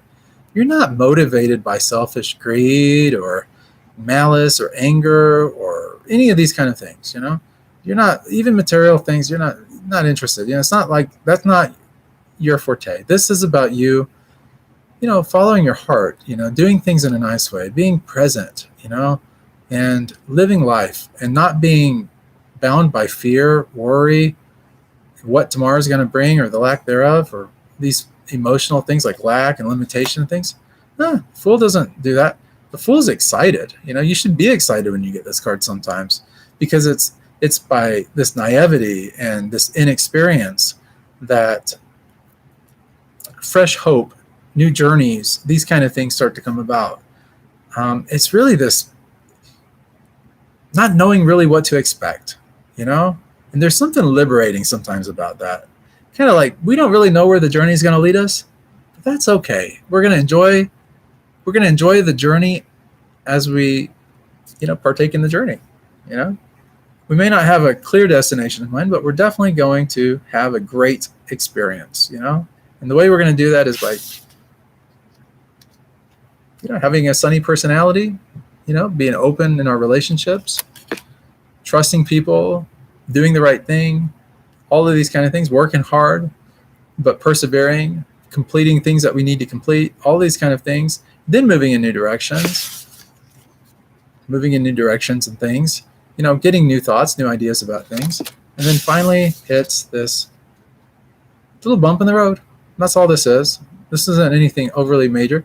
Yeah, it's a little painful. When it happens, it happens. It's sort of like, a little rain is going to rain on your parade. Like, when it's sunny outside, let's just do this. When it's sunny outside and everything is good, you have to anticipate that, not frequently, but every once in a great blue moon, you're going to have to enjoy a little bit of rain. So a little rain is just symbolic of betrayal, or you have your ups and your downs. Unfortunately, downs do kind of hurt here and there. Fortunately, though, for you in this spread and everything, you're going to have a lot more ups than downs, and that is really a good place to be at. So when you do have the downs, just remember, don't get depressed, don't get upset, don't get too frustrated. Just realize that another day is coming, and remember what the High Priestess is telling you. She's whispering to you. Trust yourself. And also remember what the Magician is giving you in terms of life lessons. You have all of the resources you need to take care of yourself, to be able to come up on top all the time, and to be able to live a really good and meaningful life. And then don't forget the lesson that the Fool tells you, that, sometimes people have a tendency to take life a little too seriously. And when they do, they forfeit some of the good times, right? So while you're doing this awesome thing called living, just remember that sometimes hurt, frustration, things will happen. Experiences are there to teach us lessons, and we learn from them. It does bring to light about things that we've been blinded to and those kind of things.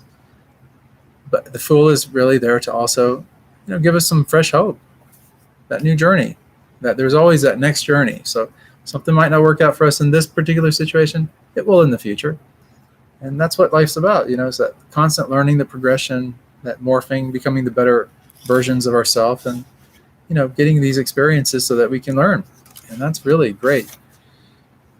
Infinity of One, I hope that this has been helpful to you. And was there anybody else I was supposed to do a reading for before we end this live stream? We've been on here for about a little over 2.5 hours, and I am parched. I need to get a drink or something, but if anyone wanted a last minute reading or something, we could probably fit one in, but maybe now is a good time to just call it a night, let everybody get on. It's after midnight, so it's actually the new day, and I need to get a little bit of rest. So Good night, everybody. It was fun having.